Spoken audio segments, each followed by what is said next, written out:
अवतार विठ्ठल श्री ज्ञानदेव तुकाराम पंढरीनाथ भगवान की जय।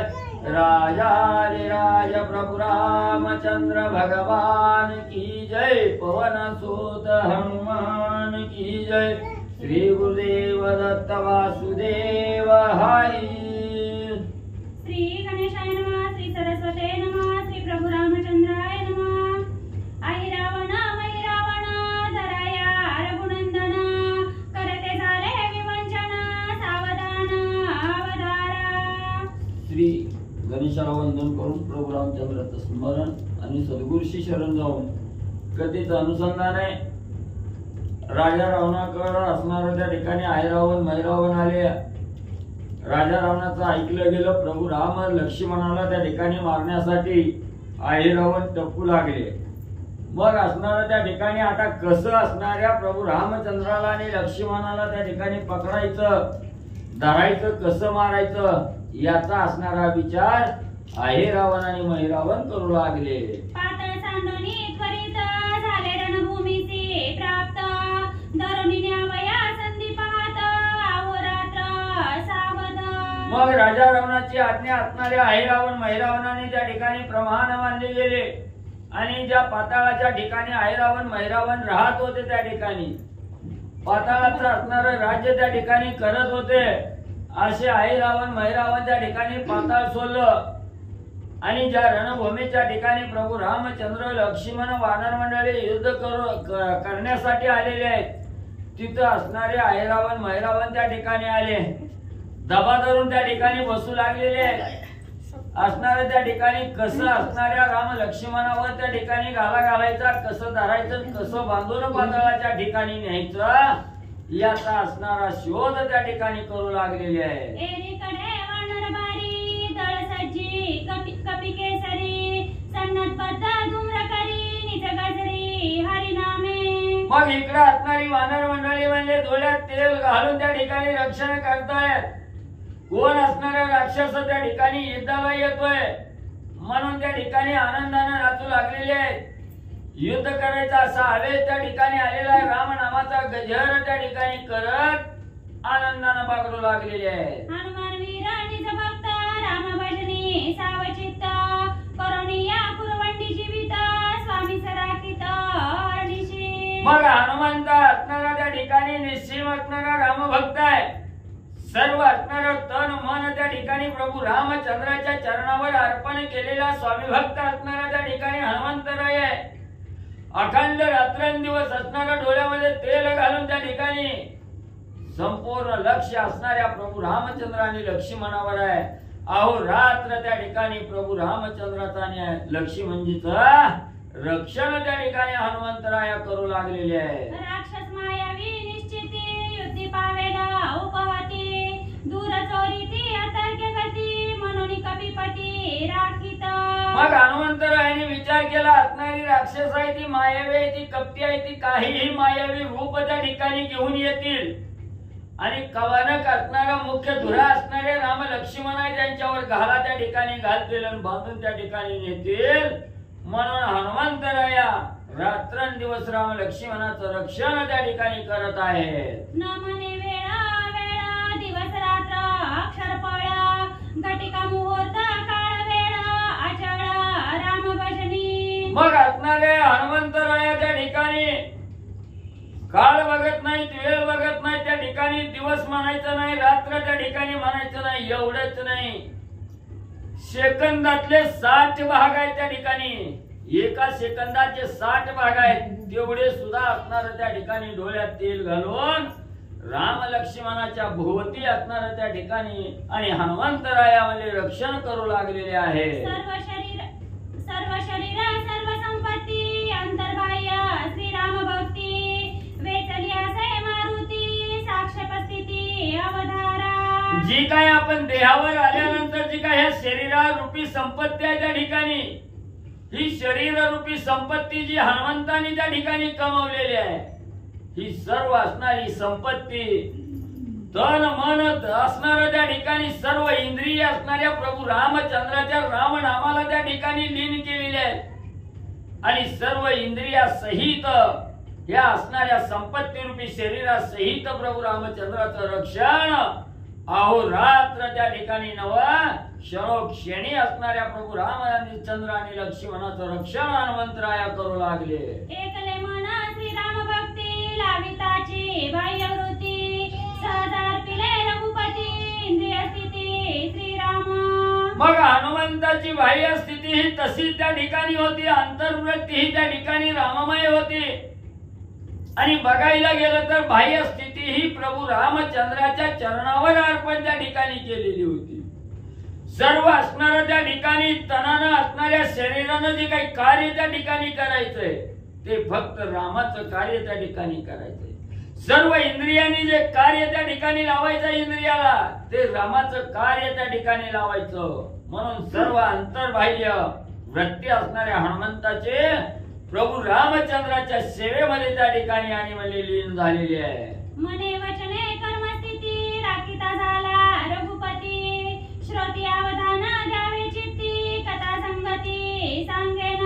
मग त्या ठिकाणी ग्रंथकर्ते सांगू लागलेले आहेत हनुमंतराया असणारं कायेनं वाचन असणारं त्या ठिकाणी मनानं फक्त प्रभू रामचंद्राची भक्ती प्रभू रामचंद्राचं रक्षण एवढं त्या ठिकाणी करू लागलेले आहेत.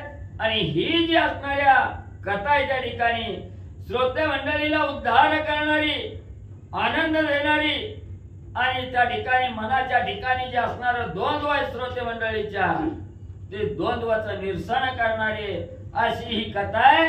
सावध रीतीनं म्हणजे श्रवण करा.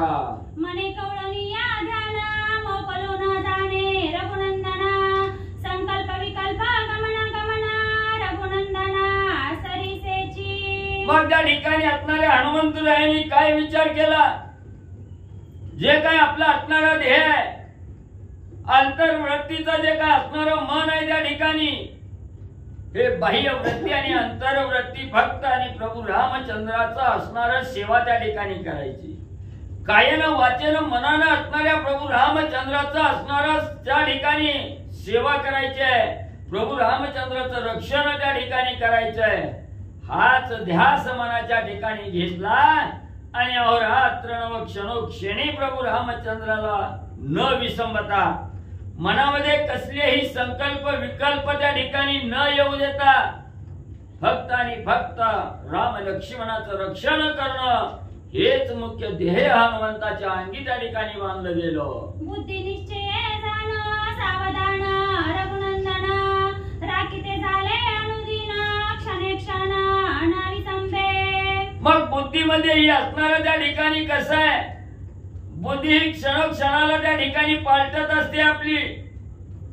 ह्या क्षणात असणाऱ्या प्रभू रामचंद्राचं चिंतन करण्याचा विचार बुद्धीच्या ठिकाणी आला तर कवा दुसऱ्या क्षणी असणारी बुद्धीच्या ठिकाणी तिसऱ्या घटकेकडे जाईल याचा नेम त्या ठिकाणी लागत नाही. पण हनुमंतरायाची असणारी बुद्धी कशी आहे फक्त आणि फक्त प्रभू रामचंद्राचं रक्षण आहे. प्रभू रामचंद्राचा गुणनवाद आहे. प्रभू रामचंद्राचं चरित्र आहे. तिकडं फक्त असणारी बुद्धी लीन त्या ठिकाणी झालेली आहे. म्हणून सर्व बुद्धी असणाऱ्या प्रभू रामचंद्राच्या रक्षणामध्ये आणि त्या ठिकाणी लावली गेली. चित्त चिंतन समवेत धरणी राहिले रघुनाथ अहर्निशी राम राखित सावचित्त सर्वदा. मग त्या ठिकाणी असणारं जे चित्त आहे ह्या चित्ताच्या ठिकाणी असणारी त्या ठिकाणी चिंता न येऊ देता फक्त भगवंताचं चिंतन त्या ठिकाणी धारण केलेलं आहे. फक्त राम राम राम राम ह्याच असणारं चिंतन आहे. आणि ज्या चित्ताच्या ठिकाणी भगवंताचं चिंतन लागतं तिथं इतर गोष्टीची चिंता थरक्याला सुद्धा त्या ठिकाणी थांबत नाही. म्हणून हनुमंतानी चित्त हे असणाऱ्या प्रभू रामचंद्राच्या चिंतनामध्ये विलीन केलं गेलं. आणि अहोरात्र दिवस म्हणायचं नाही रात्र त्या ठिकाणी म्हणायचं नाही घटका म्हणायचं नाही सेकंद त्या ठिकाणी म्हणायचं नाही. सारखं असणार त्या ठिकाणी चित्त प्रभू रामचंद्राच्या चरणावर त्या ठिकाणी लीन केलेलं आहे. निजाभिमानी कपिपती राम वस्मिती निजवृत्ती धरणी राहिला रघुपती अहोराती सावध. मग हनुमंताला आपल्याला असणारा अभिमान कशाचा आहे त्या ठिकाणी मी एवढा श्रेष्ठ असणारा वक्ता आहे त्या ठिकाणी मी एवढा असणारा श्रोता आहे केलं याचा अभिमान आपल्याला त्या ठिकाणी चालला जातो. मी सुंदर असणारा त्या ठिकाणी प्रवचन करतोय, मी सुंदर असणारी कथा त्या ठिकाणी सांगतोय याचा अभिमान आपल्याला त्या ठिकाणी लागतोय. पण हनुमंताच्या अंगी जो असणारा त्या ठिकाणी अभिमान आहे, हा अभिमान प्रभू रामचंद्राच्या चरणावर त्या ठिकाणी लीन केलेला आहे. कसलाच अभिमान त्या ठिकाणी शिल्लक जवळ ठेवलेला नाही. तो असणारा अभिमान त्या ठिकाणी मान आणि अभिमान हा भगवंताच्या चरणावर लीन केला की इतर काही त्या ठिकाणी सुचत नाही. फक्त मुखामध्ये भगवंताचं असणारं स्मरण आहे, असणाऱ्या चित्तामध्ये भगवंताचं असणारं ध्यान आहे त्या ठिकाणी, आणि शरीरही भगवंताच्या कार्यामध्ये अर्पण त्या ठिकाणी केलेलं आहे. असा असणारा हनुमंतराया अखंड राम सेवेमध्ये त्या ठिकाणी तत्पर झालेला आहे, रक्षण त्या ठिकाणी करू लागलेला आहे. अंतःकरण व्यापक पाही राम राखे सर्वांठाई, बालाग्र मात्र सवडी नाही राखण पाही हनुमंता. मग त्या ठिकाणी असणारा अंतर्वृत्तीच त्या ठिकाणी राममय केलेली आहे. सर्व अंतर्वृत्ती असणाऱ्या प्रभू रामचंद्राच्या आणि लक्ष्मणाच्या रक्षणावर त्या ठिकाणी लीन केलेली आहे. दुसरा अंतर्वृत्तीच्या ठिकाणी संकल्प विकल्प त्या ठिकाणी क्षणालाही थांबत नव्हते. सर्व संकल्प विकल्पाचं असणारं त्या ठिकाणी निरसन केलेलं आहे, आणि संपूर्ण अंतर्वृत्तीनं राम लक्ष्मणाचं रक्षण हनुमंतराया करू लागलेले आहे. अंतर्यायचा हनुमंत सर्वभावी रघुनाथ, क्षणा संभाळीत बाह्यव्रत अवतारा. मग तिथं अंतर्वृत्तीच राममय त्या ठिकाणी केलेली आहे, आणि सर्व भावे असणाऱ्या भगवंताचा दास त्या ठिकाणी हनुमंत आहे. म्हणून दुसरा तिसरा कसलाही विचार मनामध्ये न आणता, कसलाही संकल्प विकल्प मनामध्ये त्या ठिकाणी न आणता, क्षणोक्षणाला असणाऱ्या प्रभू रामचंद्राचा आणि लक्ष्मणाचा रक्षण हनुमंतराया करू लागलेले आहे. दृष्टी विषयक रघुनंदन, दृश्यमात्री भरला जाना, राखता झाला अनुदिन अनुसंधान अखंड. मग आता राहिलं काय, असणारी दृष्टी राहिली गेली, डोळं शिल्लक राहिलं गेलं. या डोळ्यावाट जे असणारं दृश्य त्या ठिकाणी पाहणार आहे, हे दृश्य ही फक्त असणारा प्रभू रामचंद्र त्या ठिकाणी पाहायचं, रामाचं स्वरूप त्या ठिकाणी पाहायचं, रामाची सेवा त्या ठिकाणी करायची, रामाचं निरीक्षण त्या ठिकाणी करायचं. एवढंच असणाऱ्या दृष्टीला त्या ठिकाणी सांगितलं गेलं, आणि दृष्टी ही राम रक्षणावर त्या ठिकाणी लीन वल्य हनुमंतरायांनी केली. श्रवणद्वारी शब्द विषय अर्थबोध रामराव, राखिताचे महाभाव भक्तराव हनुमंत. कोणाचे असणारा त्या ठिकाणी इंद्रिय असणाऱ्या कानाचं इंद्रिय आहे, कानानेही असणाऱ्या त्या ठिकाणी श्रवण इंद्रियाद्वारे असणाऱ्या त्या ठिकाणी काय ऐकायचं, फक्त असणाऱ्या प्रभू रामचंद्राचं चिंतन त्या ठिकाणी ऐकायचं, रामाचा गुणवाद त्या ठिकाणी कानानं ऐकायचं. असं सर्व इंद्रिय असणाऱ्या प्रभू रामचंद्राच्या रक्षणासाठी आणि तत्पर ठेवली गेली. ज्ञानद्वारे गंधाबोध श्रीराम परम मकरंद, श्वासोश्वासी परमानंद अगाध बोध कपीचा. आणि नाकालाही त्या ठिकाणी सांगितलं, जो श्वास घेण्याची क्रिया असणारा नाक त्या ठिकाणी करत असतो, त्या नाकालाही असणाऱ्या कामाला त्या ठिकाणी लावलं.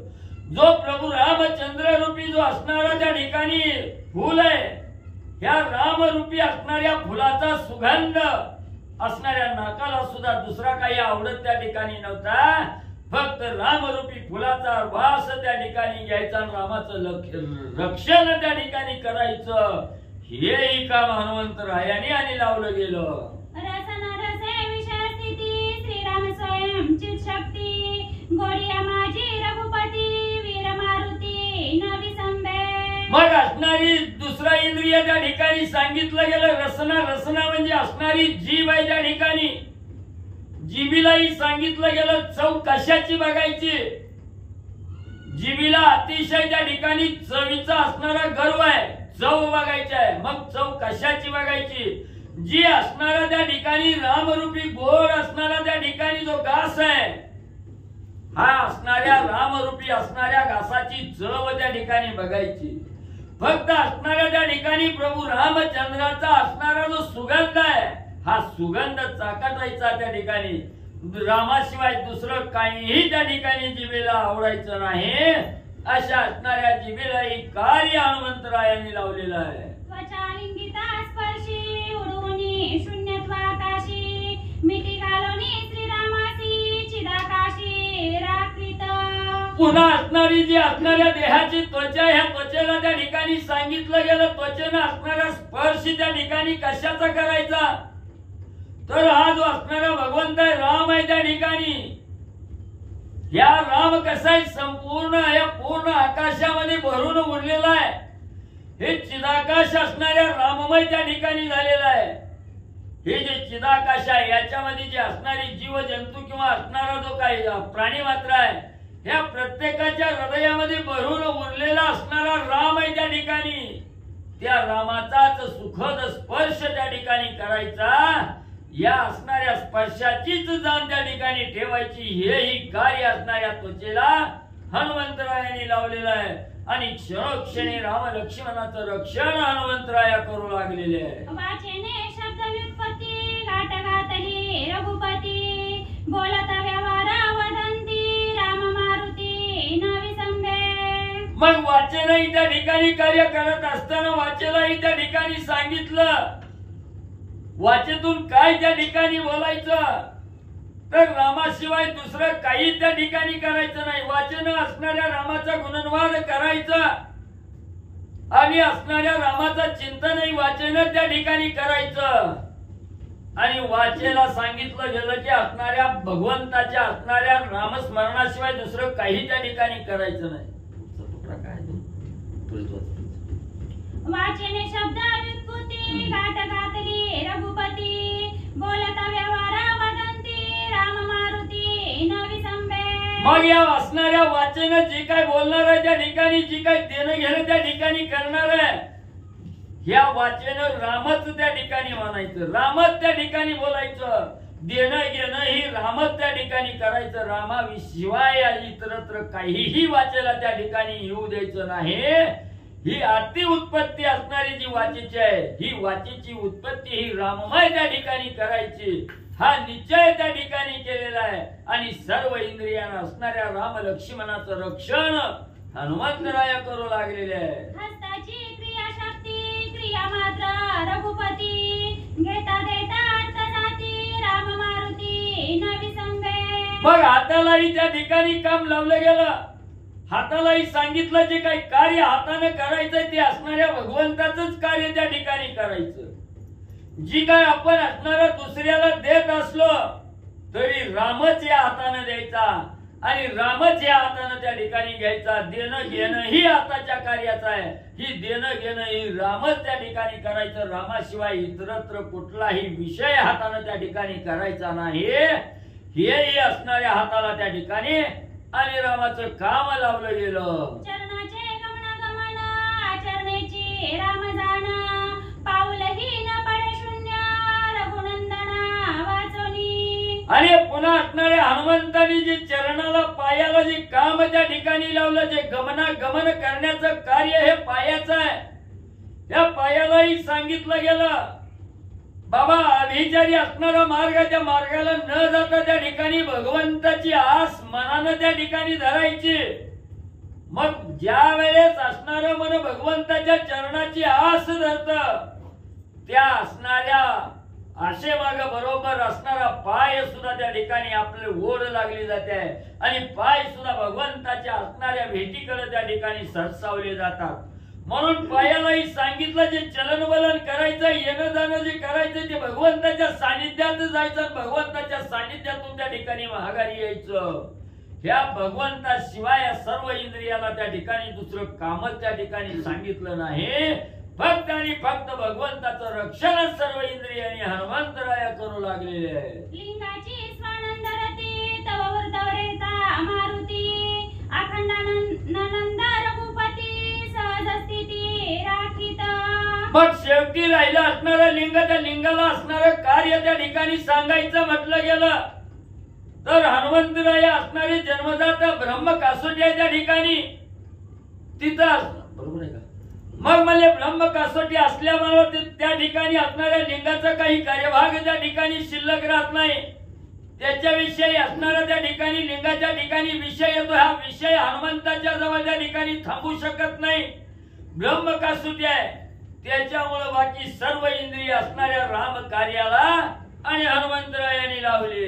बुधाचा स्वभाव अक्षरा अक्षरी अक्षरा रघुवीरा उडवणी क्षराक्षरा राम कपिंद्र राखता राम प्राणांचा पाळक कपिरामाचाही रक्षक होनी एका एका रघुकुटीरका राखिता. मग राम कसा आहे त्या ठिकाणी प्रत्येकाच्या असणाऱ्या त्या ठिकाणी जीवाचं रक्षण करणारा प्रणत पाळ असणारा राम आहे. आणि त्याच रामाचं रक्षण कोण करतोय असणारा हनुमंतराय त्या ठिकाणी करतोय. जो राम जगाचं रक्षण करतोय त्या रामाचं रक्षण हनुमंतराय करू लागलेले आहे. तुच्छ दुर्गा करुणी कटका द्वारमुखाचे अलोलिका कर्णरंध्री निर्गम देखा कपिनायका रचित असे. मग त्या ठिकाणी असणाऱ्या हनुमंतरायांनी काय केलेलं आहे. हे जे लंकेला असणारा दुर्ग आहे तसंच आपल्या असणाऱ्या रामाभोवती दुर्ग त्या ठिकाणी रचलेला आहे. कशाचा दुर्ग आहे. असणारी जी हनुमंतरायाची शेपटी आहे ह्या शेपटीचं असणारं कड त्या ठिकाणी घातलेलं आहे. असणाऱ्या त्या ठिकाणी सर्व डोळं त्या ठिकाणी असणाऱ्या त्या दुर्गाकडे त्या ठिकाणी लावलं गेलं. ते शेपटी रूपी दुर्ग निर्माण केलेला आहे.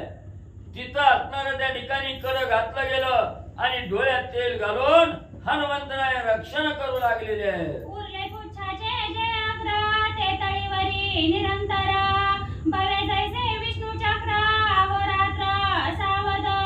मग असणाऱ्या शेपटीचं असणारं कड त्या ठिकाणी टाकलं आणि शेवटी जे शेपटीचं आग्र शेंडा त्या ठिकाणी राहिलेला आहे. जे टोक राहिलेलं आहे ते असणारं टोक म्हणजे त्या ठिकाणी रिकामं सोडलेलं आहे.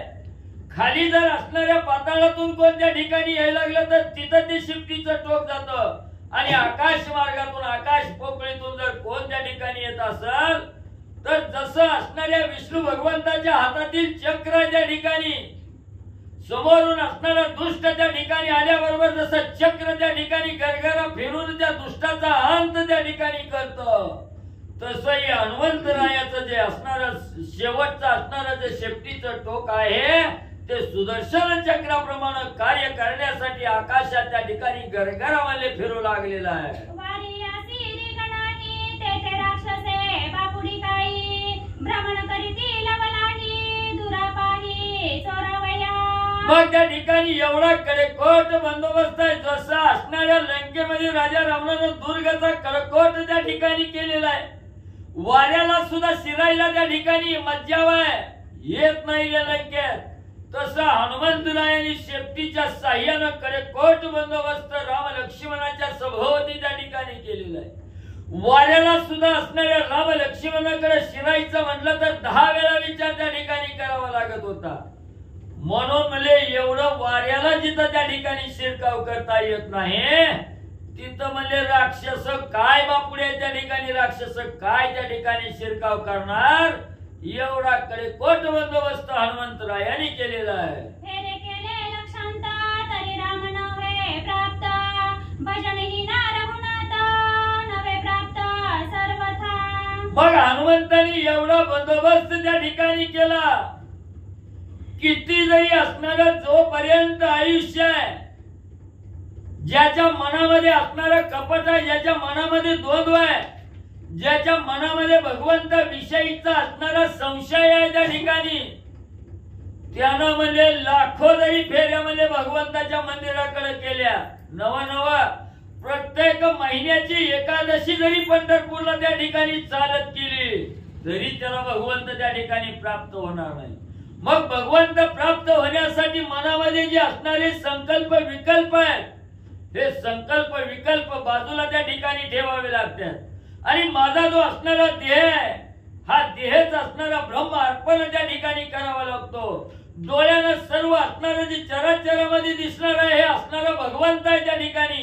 प्रत्येक गोष्टीमध्ये असणाऱ्या भगवंताला ज्या वेळेस पाहण्याचं सामर्थ्य आपल्या अंगी येईल तवाच राम त्या ठिकाणी भेटतोय.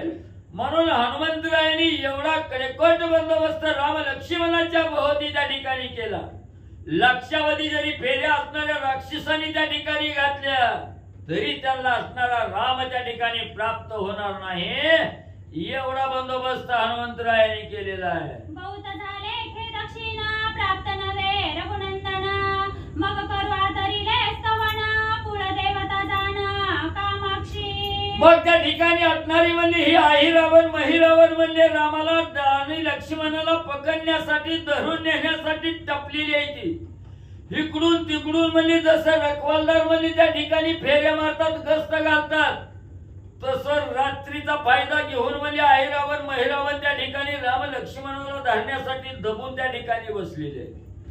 किती जरी फेरली किती ती वाट बघितली तरी काय राम लक्ष्मण त्याला त्या ठिकाणी प्राप्त होईना गेली. काकुलतीला आली कष्ट त्या ठिकाणी पावली गेली. असणारी देहाच्या ठिकाणी क्षीण झाली. आता राम त्या ठिकाणी आपल्याला भेटत नाही धरता येत नाही. मग काय करावं.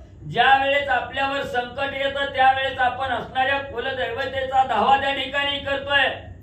म्हणून आहिरावण महिरावणाने विचार केला आता राम त्या ठिकाणी भेटत नाही पकडता येत नाही धरून नेता येत नाही.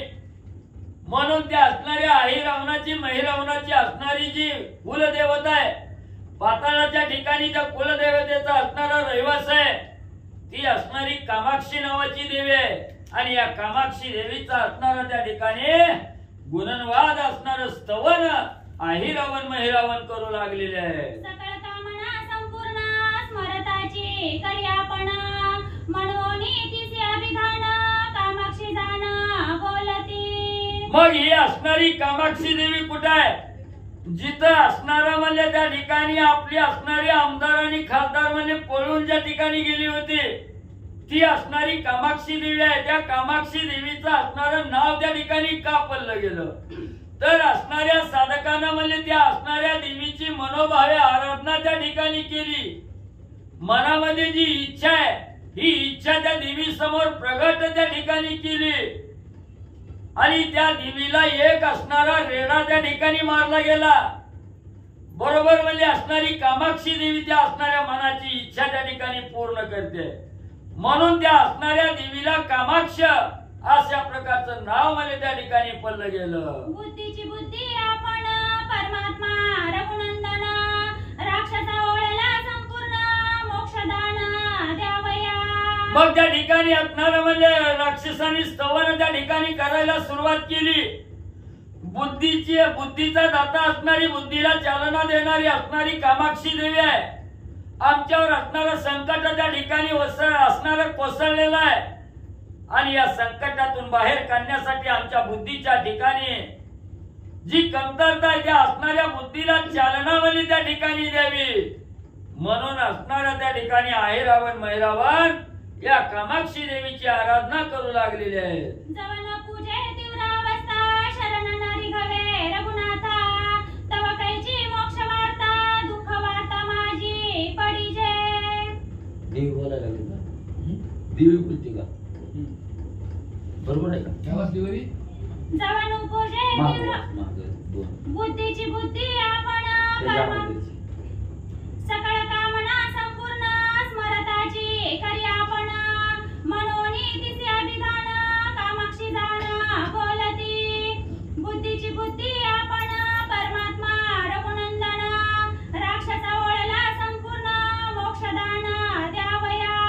बरोबर आहे का देवीने सांगितलं ही साधकावर होई वाचा जवळ जवन म्हणजे तीव्र अवस्था शरणरी गवे रघुनाथा तव कैची मोक्ष वार्ता दुःख वार्ता माझी पडिजे. मग त्या ठिकाणी असणारे ग्रंथकर्ते सांगू लागलेले आहेत जर भगवंत त्या ठिकाणी आपल्यावर कृपा करायची म्हणलं भगवंतानं भगवंत आपल्या इच्छेवर त्या ठिकाणी वळलं पाहिजे ओळंगला गेलं पाहिजे असं जर त्या ठिकाणी वाटत असेल जोपर्यंत साधकाची त्या ठिकाणी अंतर्बाह्य वृत्ती राममय त्या ठिकाणी होत नाही राम नामाचं असणारं स्मरण राम नामावर ज्या वेळेस असणाऱ्या साधकाचा ठसा त्या ठिकाणी उमटत नाही आणि राम नामाशिवाय ज्या वेळेस असणाऱ्या भगवंताच्या भक्तीमध्ये हा सर्व देह ज्यावेळेस साधकाचा त्या ठिकाणी लीन होत नाही त्यावेळेस त्या साधकाला कसा म्हणजे मोक्ष त्या ठिकाणी मिळणार आहे.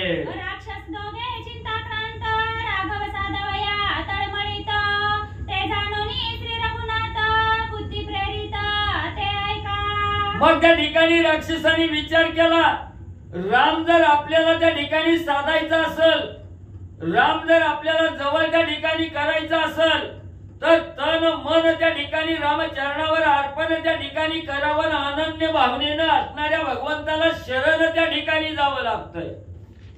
मग ही शरण कसं त्या ठिकाणी जायचं, राम कसा त्या ठिकाणी प्राप्त करायचा. मग एवढं रात्रंदिवस कितीतरी दिवस रामाला असणारं त्या ठिकाणी प्राप्त करण्यासाठी, रामाला पकडण्यासाठी किती कष्ट असणारे अहिरावण महिरावण त्या ठिकाणी घेऊ लागलेले. पण रामाचा मनामध्ये द्वेष आहे, तिरस्कार आहे, त्या ठिकाणी कपट भावना आहे. आणि जिथं कपट आहे तिथं राम त्या ठिकाणी भेटणार नाही हेही असणाऱ्या राक्षसाला त्या ठिकाणी कळू लागलं. म्हणून राम भेटना याची चिंता असणाऱ्या चित्ताच्या ठिकाणी त्या राक्षसाला वाटू लागली, तळमळ करू लागली. राम कवा त्या ठिकाणी भेटल अशी चिंता मनाला लागून राहिली.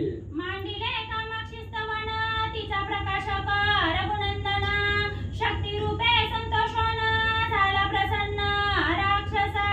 मग एवढी असणारी चिंता त्या ठिकाणी लागली गेली आणि अहिरावण महिरावण त्या असणाऱ्या कामाक्षी देवीचं असणारं चिंतन त्या ठिकाणी करायला लागली. मग कामाक्षी देवी कोण आहे, त्याचं असणारं जे कामाक्षी देवी आहे ह्या देवीला जे चैतन्य निर्माण करणारा कोण आहे, असणारा प्रभू रामचंद्र आहे. आणि रामाची जी असणारी निज शक्ती आहे ही असणारी देवी आहे, आदिमाया आदिशक्ती आहे त्या ठिकाणी. म्हणून असणाऱ्या प्रभू रामचंद्राची असणारी कृपा त्या ठिकाणी त्या राक्षसाविषयी रामाला कृपा त्या ठिकाणी उपजली गेली. एवढा साधक अनन्य भावनेनं त्या ठिकाणी आपल्या असणाऱ्या भेटीची आस त्या ठिकाणी धरतोय. हे असणाऱ्या त्या ठिकाणी रामाने ओळखलं गेलं आणि त्या शक्तीला असणारं त्या ठिकाणी चैतन्य देण्याचं कार्य असणारे प्रभू रामचंद्र त्या ठिकाणी करू लागले. राक्षसांची करुणा न सहावेची रघुनंदना बोलावोनी कपिनंदना मधुर वचना बोलता. मग असणारा समोरचा साधक हा मनामध्ये वैरभाव ठेवून जरी असणाऱ्या भगवंत प्राप्तीची आशा त्या ठिकाणी करत असला, राक्षसाचा भाव कसा आहे त्या ठिकाणी द्वेषी भाव आहे, तिरस्कार भाव आहे, रामाला मारायचा उद्देश आहे पण रामाची भेटच त्या ठिकाणी घ्यायची आहे. हा जो मनामध्ये भाव आहे त्या ठिकाणी राक्षसाच्या, हा रामाने त्या ठिकाणी ओळखला गेला. मग वैरभाव असो किंवा आपला असणारा सद्भाव त्या ठिकाणी असो, जरी वैरी त्या ठिकाणी असला भगवंताच्या भेटीचा भाव मनामध्ये त्या ठिकाणी असला की भगवंत कृपा केल्याशिवाय त्या ठिकाणी राहत नाही. आणि भगवंतानी ओळखलं गेलं आपल्या भेटीची आस अहिरावण महिरावण त्या ठिकाणी धरू लागलेला आहे. भगवंत प्राप्त होईना म्हणून तळमळ करू लागलेला आहे. म्हणून आता या राक्षस जरी असला वैरभाव जरी मनामध्ये असला तरी याच्यावर आपण असणारी कृपा केली पाहिजे. ही राक्षसाविषयीची कृपा असणाऱ्या प्रभू रामचंद्राच्या अंतःकरणामध्ये आणि उपजली गेली. हनुमंता तुझे नामे विघ्ने दिक्कुटी रागावे भय माते नुधवावे निर्भय व्हावे चराचर. मग प्रभू रामचंद्राच्या मनामध्ये असणाऱ्या त्या ठिकाणी कृपा उपजली राक्षसाविषयी. मग आता हनुमंतानं तर एवढा कडेकोट बंदोबस्त त्या ठिकाणी केला, राक्षसाला येता येणं गेलं. पण राक्षसाला भेट द्यायची आहे हा मनामध्ये भाव आहे भगवंताच्या भक्ताविषयी. म्हणून हनुमंताला त्या ठिकाणी सांगू लागल्या, हनुमंता अरे बाबा तुझ्या समोर असणारा काळी काळ जरी त्या ठिकाणी आला तरी तुझ्या समोर त्या ठिकाणी थांबू शकत नाही. तू जिथं तिथं कसलंही विघ्न त्या ठिकाणी येऊ शकत नाही. मग म्हणजे तू इथं असताना एवढा कडेकोट बंदोबस्त शिफ्टीचं कड त्या ठिकाणी टाकलंय. सगळं म्हणजे असणारं आकाश पाताळ म्हणजे त्या असणाऱ्या शेफ्टीनं व्यापून म्हणजे त्या ठिकाणी टाकलंय. एवढं म्हणजे कडेकोट बंदोबस्त करायचं काय कारण आहे. तू दिसला तर म्हणजे असणारं विघ्न त्या ठिकाणी येत नाही, आपल्यावर संकट येत नाही. मग एवढी भीती धरायचं काय कारण आहे हनुमंता. थोडा निर्भय हो म्हणजे असणाऱ्या मनातील भीती म्हणजे त्या ठिकाणी सोड. रामाने हनुमंतरायाला सांगितलं. ऐकता कपिनामोच्चार भेने कापती सुरासुर एवढा ज्याचा नाम निर्धार तो भेने दळभार राखीत. मग त्या ठिकाणी ज्याच्या मुखातून राम हा शब्द बाहेर पडल्याबरोबर काळ सुद्धा असणारा थरथर त्या ठिकाणी कापतोय. नव त्या राम नामापुढे कसलंही पातक त्या ठिकाणी शिल्लक राहत नाही. राम नाम ऐकल्याबरोबर एका क्षणात सगळं संकट त्या ठिकाणी कोट्यावधी पातक जरी असले तरी राम नामापुढे एका क्षणात त्या ठिकाणी भंग पावतायत. मग एवढं रामनाम त्या ठिकाणी श्रेष्ठ आहे. मग तिथं असणाऱ्या त्या ठिकाणी धोका भीती धरण्याचं काय कारण आहे अशा असणाऱ्या प्रभू रामचंद्र हनुमंतरायाला सांगताय. ऐसी तुझी अपकीर्ती विस्तारेला त्रिजगती ऐसे न करी मारुती सांडी निश्चिती निजभया. मग हनुमंता एवढं सामर्थ्य तुझ्या अंगी आहे. तू निस्तर राम राम म्हणलं त्या ठिकाणी तर सगळी विघ्न बारावाट त्या ठिकाणी पळून जातात. आणि तो जर म्हणजे एवढं असणार ताकद आपल्या जवळ सामर्थ्य त्या ठिकाणी असताना एवढं म्हणजे हवेला सुद्धा शिरकाव करता येत नाही एवढा कडेकोट बंदोबस्त त्या ठिकाणी केलाय. मग जग दुनिया काय म्हणेल. जगाचं पालन करता करविता असणारा त्या ठिकाणी भगवंत आहे, राम आहे. प्रत्येकाच्या हृदयामध्ये हृदयस्थ असणारा आत्माराम म्हणून नांदणारा राम आहे त्या ठिकाणी. आणि त्या रामाला एवढं भ्यायची काय गरज आहे. लोक म्हणतील का नाही ती ह्याच्या अंगात सामर्थ्यच नाही स्वतःचं रक्षण करण्याचं. म्हणून त्या असणाऱ्या हनुमंताला रक्षणासाठी ठेवलं. ही अपकीर्ती त्रैलोक्यात त्या ठिकाणी पसरल. जग निंदा त्या ठिकाणी होईल. म्हणून हनुमंता ही जे आडवं त्या ठिकाणी टाकलंय हे जे बंधन त्या ठिकाणी केलेलं आहे हे बंधन करणं योग्य त्या ठिकाणी नाही. जगामध्ये निंदा त्या ठिकाणी होईल. म्हणून हनुमंतरायाला प्रभू रामचंद्रांनी सांगितलं गेलं. काडी पुच्छाचा पैवेडा करी दारवंटा उघडा स्वैर विचरू दे माकडा उडा उडा हल्ला दे. अरे हनुमंता भगवंताच्या दर्शनाला जो सद्भक्त त्या ठिकाणी येत असतोय त्या भगवंताचं दर्शन घेण्यासाठी त्या असणाऱ्या दरवाजाला उंबरा सुद्धा त्या ठिकाणी नसावा. आणि तू हे असणारं जे शेपटीचं कड त्या ठिकाणी टाकलेलं आहे हे शेपटीचं कड त्या ठिकाणी टाक. कसली मनामध्ये भीती त्या ठिकाणी धरू नको. आणि जे या सर्व वानराला जे असणाऱ्या कड्याच्या हात बंधनामध्ये त्या ठिकाणी ठेवलेलं आहे सर्व वानरही त्या ठिकाणी मुक्त कर. या वानराला सैरा वैरा दर्या खोऱ्यानी त्या ठिकाणी मुक्त संचार त्या ठिकाणी हनुमंता करू दे. कसलंही बंधन लावू नको. श्रीराम कटकी अवरोध हे गोष्टीचा संबंध क्षात्र धर्म पावे बाध माता अपवाद बैसेला. अरे बाबा आपल्या असणाऱ्या प्रभू रामचंद्राच्या सैन्यामध्ये त्या ठिकाणी कुठलं तरी विघ्न येईल संकट येईल असं मनामध्ये आणायचं काय कारणच नाही. जिथं रामनाम आहे तिथं संकट त्या ठिकाणी येऊ शकत नाही. मग म्हणजे ही असणारा अपवाद कशाला म्हणजे असणार हे जे बंधन घातलेलं आहे जे कड त्या ठिकाणी टाकलेलं आहे या कडारूपी बंधन त्या ठिकाणी ठेवू नकोस. नाहीतर त्रैलोक्यामध्ये असणारी अपकीर्ती त्या ठिकाणी होईल हनुमंता. म्हणून हे बंधन त्या ठिकाणी हटवून टाक. प्रभू रामचंद्राने हनुमंतरायाला सांगितलं. देह बया दारुण यत्न करावा जरी आपण तरी सामर्थ्य आली ना गवण काळे वदन तयाचे.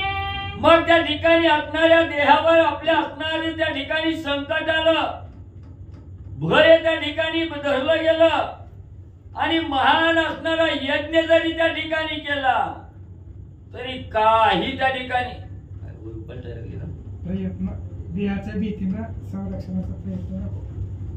ताकदीचा काय उपयोग. देह बया दारुण यत्न करावा जरी आपण तरी सामर्थ्य आली ना गवण काळे वदन तयाचे. मग मला सांगा असणारा साधक म्हणजे आपण दिप्पाळ शक्तिशाली आहे बलशाली आहे आणि त्या देहावर म्हणजे असणारं संकट आलंय त्या देहाला भीती त्या ठिकाणी लागली. मग त्या भीतीचं निरसन या बळानं त्या ठिकाणी करायचं. का असणारं त्या ठिकाणी होम हवन करायचं, पूजा विधी विधान त्या ठिकाणी करायचं, यज्ञ त्या ठिकाणी करायचं. देहावर संकट आलंय म्हणून यज्ञ त्या ठिकाणी करायचं. तो यज्ञ काही करू शकत नाही.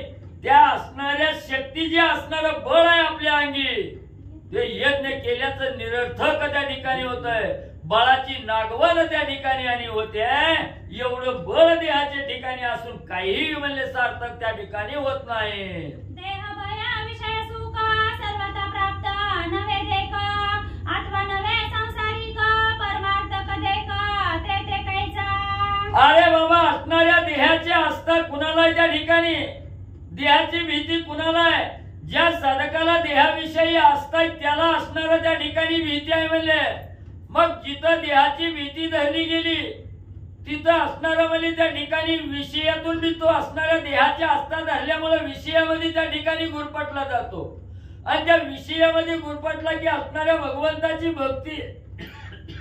भक्ती त्या ठिकाणी घडत नाही, परमार्थही त्या ठिकाणी घडत नाही. सगळ्या परमार्थाची असणारी नागवण म्हणजे त्या ठिकाणी होते. म्हणून देहावर असणारी भीती त्या ठिकाणी घालवायची असेल ती स्वतःच्या सामर्थ्यानं त्या ठिकाणी घालवावी लागते. देह भये साधन सिद्ध न साधे का जाण देह भये कर्मचरण व्रत जाण जात असे. मग देहाची भीती जर घालवायची असली तर त्याला असणारं होम हवन करावं, यज्ञ करावं. ही काही म्हणजे उपयोगी त्या ठिकाणी पडत नाही. ती किती बी यज्ञ त्या ठिकाणी केलं, होम हवन केलं, पूजा अर्चा केली म्हणून काय देहाची भीती जात नाही. देहाची भीती घालवायची असेल तर आपल्या अंगामध्ये जे बळ आहे, जे सामर्थ्य आहे, हे सामर्थ्य पणाला त्या ठिकाणी लावावं लागतं. दुसऱ्याचा आधार घेऊन देहाची भीती घालवता त्या ठिकाणी येत नाही बाबा. स्वतःच्या सामर्थ्यानं स्वतःच्या बुद्धीनं त्या ठिकाणी लढावं लागतं. म्हणून प्रभू रामचंद्र सांगताय देह भय एक सांगा देहाची भीती देहाला भीती धारण केली का कुठलीच कामं होत नाहीत असा संदर्भ घ्या. आता यज्ञ नाही, यज्ञ प्रयत्न आहे. मी म्हणतो यज्ञ यज्ञ प्रयत्न होतात.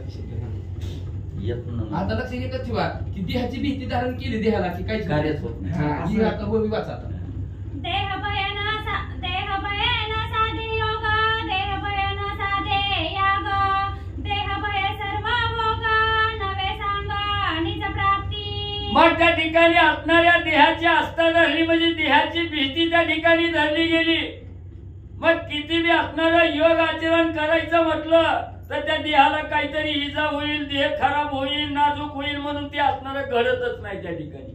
किती बी असणारा उपास करून भगवंताच्या सानिध्यात जायचं म्हटलं आणि तिथं जर देहाची आस्था त्या ठिकाणी वाटली गेली तेही कार्य त्या ठिकाणी घडत नाही. तो उपास बी घडत नाही, यज्ञ आचरण बी त्या ठिकाणी असणार होत नाही. किती बी होम हवन केलं तरी म्हणजे काही उपयोग त्या ठिकाणी होत नाही. देह भय सकळ दुःख अणु मात्र नवे सुख अकल्प भोगावे नरक दुःख लोलिक देह संग. आणि ज्या ज्या साधकांना या असणाऱ्या देहाची आस्था धरली गेली, देहाची भीती, देह आपला असणारा त्या ठिकाणी संपतो की काय याची भीती त्या ठिकाणी धरली गेली, त्याला अकल्पभर म्हणजे आयुष्यभर त्याला असणारं दुःख त्या ठिकाणी भोगावं लागतंय. जे देहाच्या संगतीत आहे, देहाच्या संगतीनं दुःखाशिवाय दुसरं काहीही त्या ठिकाणी प्राप्त होत नाही. सुख तर म्हणजे नावाला सुद्धा त्याच्या जवळ थांबत नाही. एवढं देहाच्या सानिध्यात म्हणजे दुःख भोगावं लागतं. ते देह भय आम्हा प्रती आसता कैची वीरवृत्ती सकळ धर्माची होय शांती भय निश्चिती देहाच्या. मग बाबा एवढं त्या देहाच्या आस्था धरल्यावर एवढं दुःख आहे म्हणजे अकल्प आयुष्य जरी त्या ठिकाणी भोगलं गेलं तरी दुःख आहे त्या ठिकाणी. म्हणून म्हणजे हिथं आम्हाला त्या देहाची आस्थाच नाही, मग रक्षणाची काय गरज आहे त्या ठिकाणी. देहाच्या संगतीनं एवढं दुःख आहे, मग म्हणजे हिथं असणारा क्षत्रिय धर्माला सुद्धा असणारा डाग म्हणजे त्या ठिकाणी लागल. म्हणून जिथं देहाची आस्था आहे तिथं भीती म्हणजे त्या ठिकाणी येऊ द्यायचं कायच असणारी म्हणजे कायच कारण त्या ठिकाणी नाही. म्हणून कसलंही बंधन म्हणजे हनुमंता ठेवू नको. लोकापवाद पैसे माता देह भय रघुनाथा ते चुकवावे हनुमंता वेडा तत्वता काढोनी. म्हणून हनुमंता आमचं रक्षण करण्यासाठी तू एवढा बंदोबस्त त्या ठिकाणी केला, कड त्या ठिकाणी टाकलं. मग लोक काय म्हणतील त्या ठिकाणी? एवढा क्षत्रिय धर्माचा असणारा वीर प्रभू रामचंद्र त्या ठिकाणी आहे, एवढी अंगामध्ये युद्ध करण्याचं सामर्थ्य आहे, लढवय्या असणारा राम आहे त्या ठिकाणी. पण राक्षसाची भीती त्या ठिकाणी घेतली, देहाची असणारी हानी होईल देहाविषयी भीती त्या ठिकाणी रामानं घेतली. ही अपकीर्ती जगात हनुमंत त्या ठिकाणी पसरलं, डाग मध्ये असणार त्या ठिकाणी लाग, शास्त्र धर्माला डाग लागल म्हणून म्हणजे हे बंधन करणं योग्य नाही. ऐकोनी या रामवचन हनुमान गाली लोटांगण आघात बोध रघुनंदन पामरा ज्ञान कैसे. मग एवढं ज्या वेळेस प्रभू रामचंद्राने हनुमंताला सांगितलं तेव्हा हनुमंतानी साष्टांग लोटांगण प्रभू रामचंद्राच्या चरणावर टाकलं गेलं, घातलं गेलं. आणि हनुमंतराय हात जोडून प्रभू रामचंद्राला बोलू लागले, रामा आम्ही पामर आहे, पामराला काय त्या ठिकाणी कळणार आहे? एवढा अगाध असणारा ज्ञानाचा बोध तुम्ही त्या ठिकाणी केला, हे ज्ञान आमच्या सारख्या दिनाला काय कळायचंय म्हणजे त्या ठिकाणी. म्हणून म्हणजे तुमचा असणारा बोध आज त्या ठिकाणी झाला, मी धन्य त्या ठिकाणी झालो. म्हणून साष्टांग लोटांगण प्रभू रामचंद्राच्या चरणावर हनुमंतरायाने घातलं. चरण वंदोनी तत्वता वेडा काढिला परता कर जोडून या रघुनाथा सम्मुखता राहिला. प्रभू रामचंद्राला साष्टांग लोटांगण घातलं, प्रदक्षिणा त्या ठिकाणी घातली. सगळा जो वेडा शक्तीचा टाकलेला होता रामाभोवती वानराभोवती, तो वेडा त्या ठिकाणी काला निर्मुक्त असणारा त्या ठिकाणी केलं गेलं. कसलंही बंधन त्या ठिकाणी ठेवलं नाही.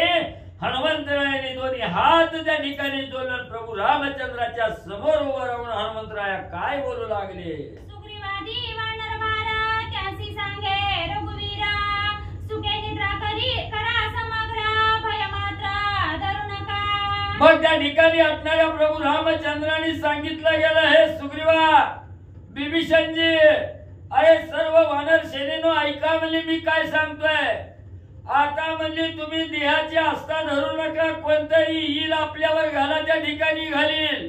ही जी मनामध्ये भीती आहे, ही भीती बाजूला सारा, निर्भय त्या ठिकाणी व्हा आणि शांत म्हणजे आजची रात्र म्हणजे त्या ठिकाणी झोपीत घालवा. म्हणजे कसलीही मनामध्ये चिंता त्या ठिकाणी धरू नका, निवांत सगळी जण झोपा. निद्रास्थाना लाज उपजली वायुनंदना स्वयं विवंचना करीत असे. बघा प्रभू रामचंद्राच्या समोर हनुमंतराया हात जोडून त्या ठिकाणी उभं राहिले. राजा सुग्रीवा सहित सर्वांना असणाऱ्या त्या ठिकाणी प्रभू रामचंद्रांनी झोपण्यासाठी सांगितलं गेलं.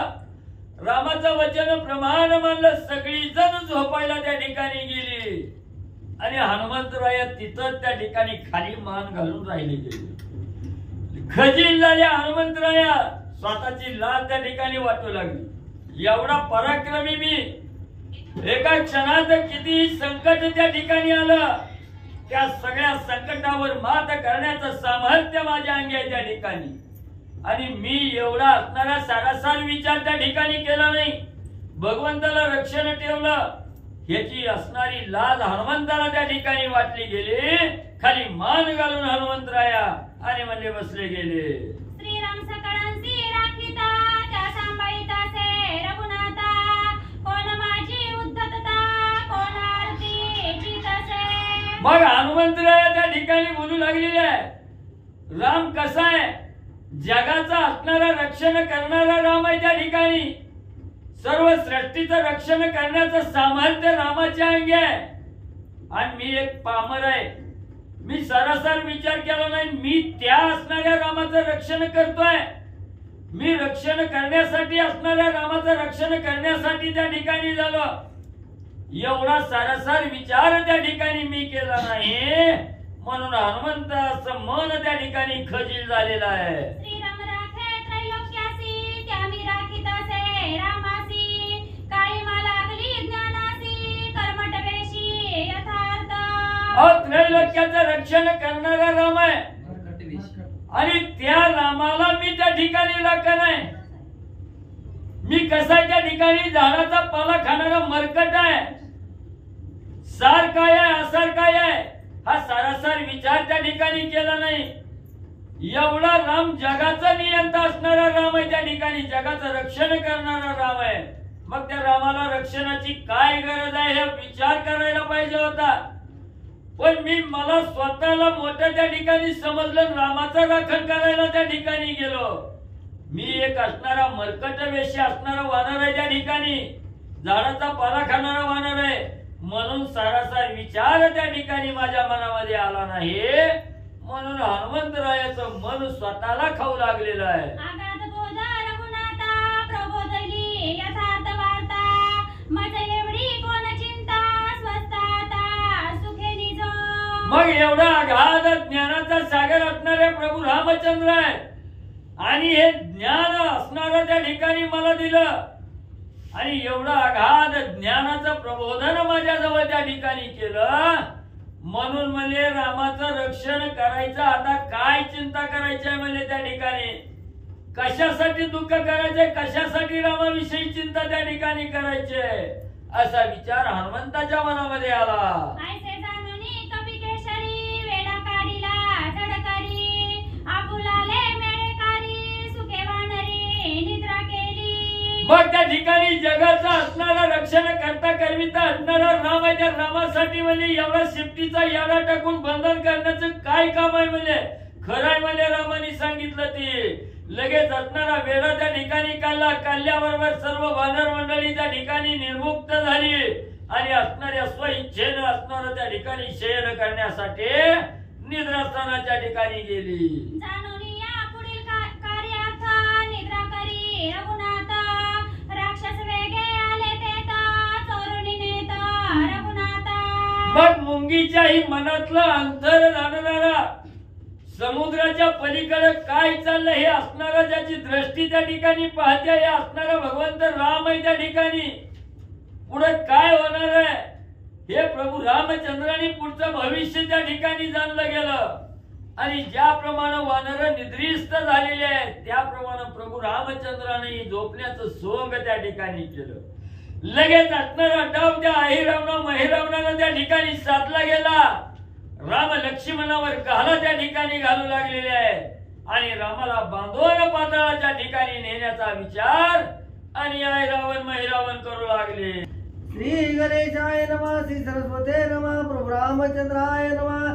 वाढली गुड धूप अंधारी मध्यरात्री निशाचरी येऊन या जडकरी केली चोरी धुरेची. कथेचं अनुसंधान ते ग्रंथ करते या ठिकाणी सांगतात. गुडधूप अशा प्रकारचे अंधार पडलेला होता. तेवढ्या अंधारामध्ये मध्यरात्री अहिरावण महिरावण आले. राम लक्ष्मणाला घेतला, निघून गेले. जैसे यमाचे यम पाशर लक्षती कोणास वेग काढून प्राणास नेती उदास निर्भय. यमाचे यमपाश असते महाराज. चार चौघामध्ये बसलेला माणूस असते पण यम जर आला तर दिसतंय का बाकीच्यांना? कुणाला दिसत नाही, त्याला बी दिसत नाही. चार लोकांमधून बरोबर त्यालाच घेऊन जात यम, पण कुणाला दिसतंय का? यमाचे पाश तसं कुणाला दिसत नाही. तसं अहिरावण महिरावणानं घातलेला घाला कुणालाही दिसला नाही. उचलून घेऊन गेले.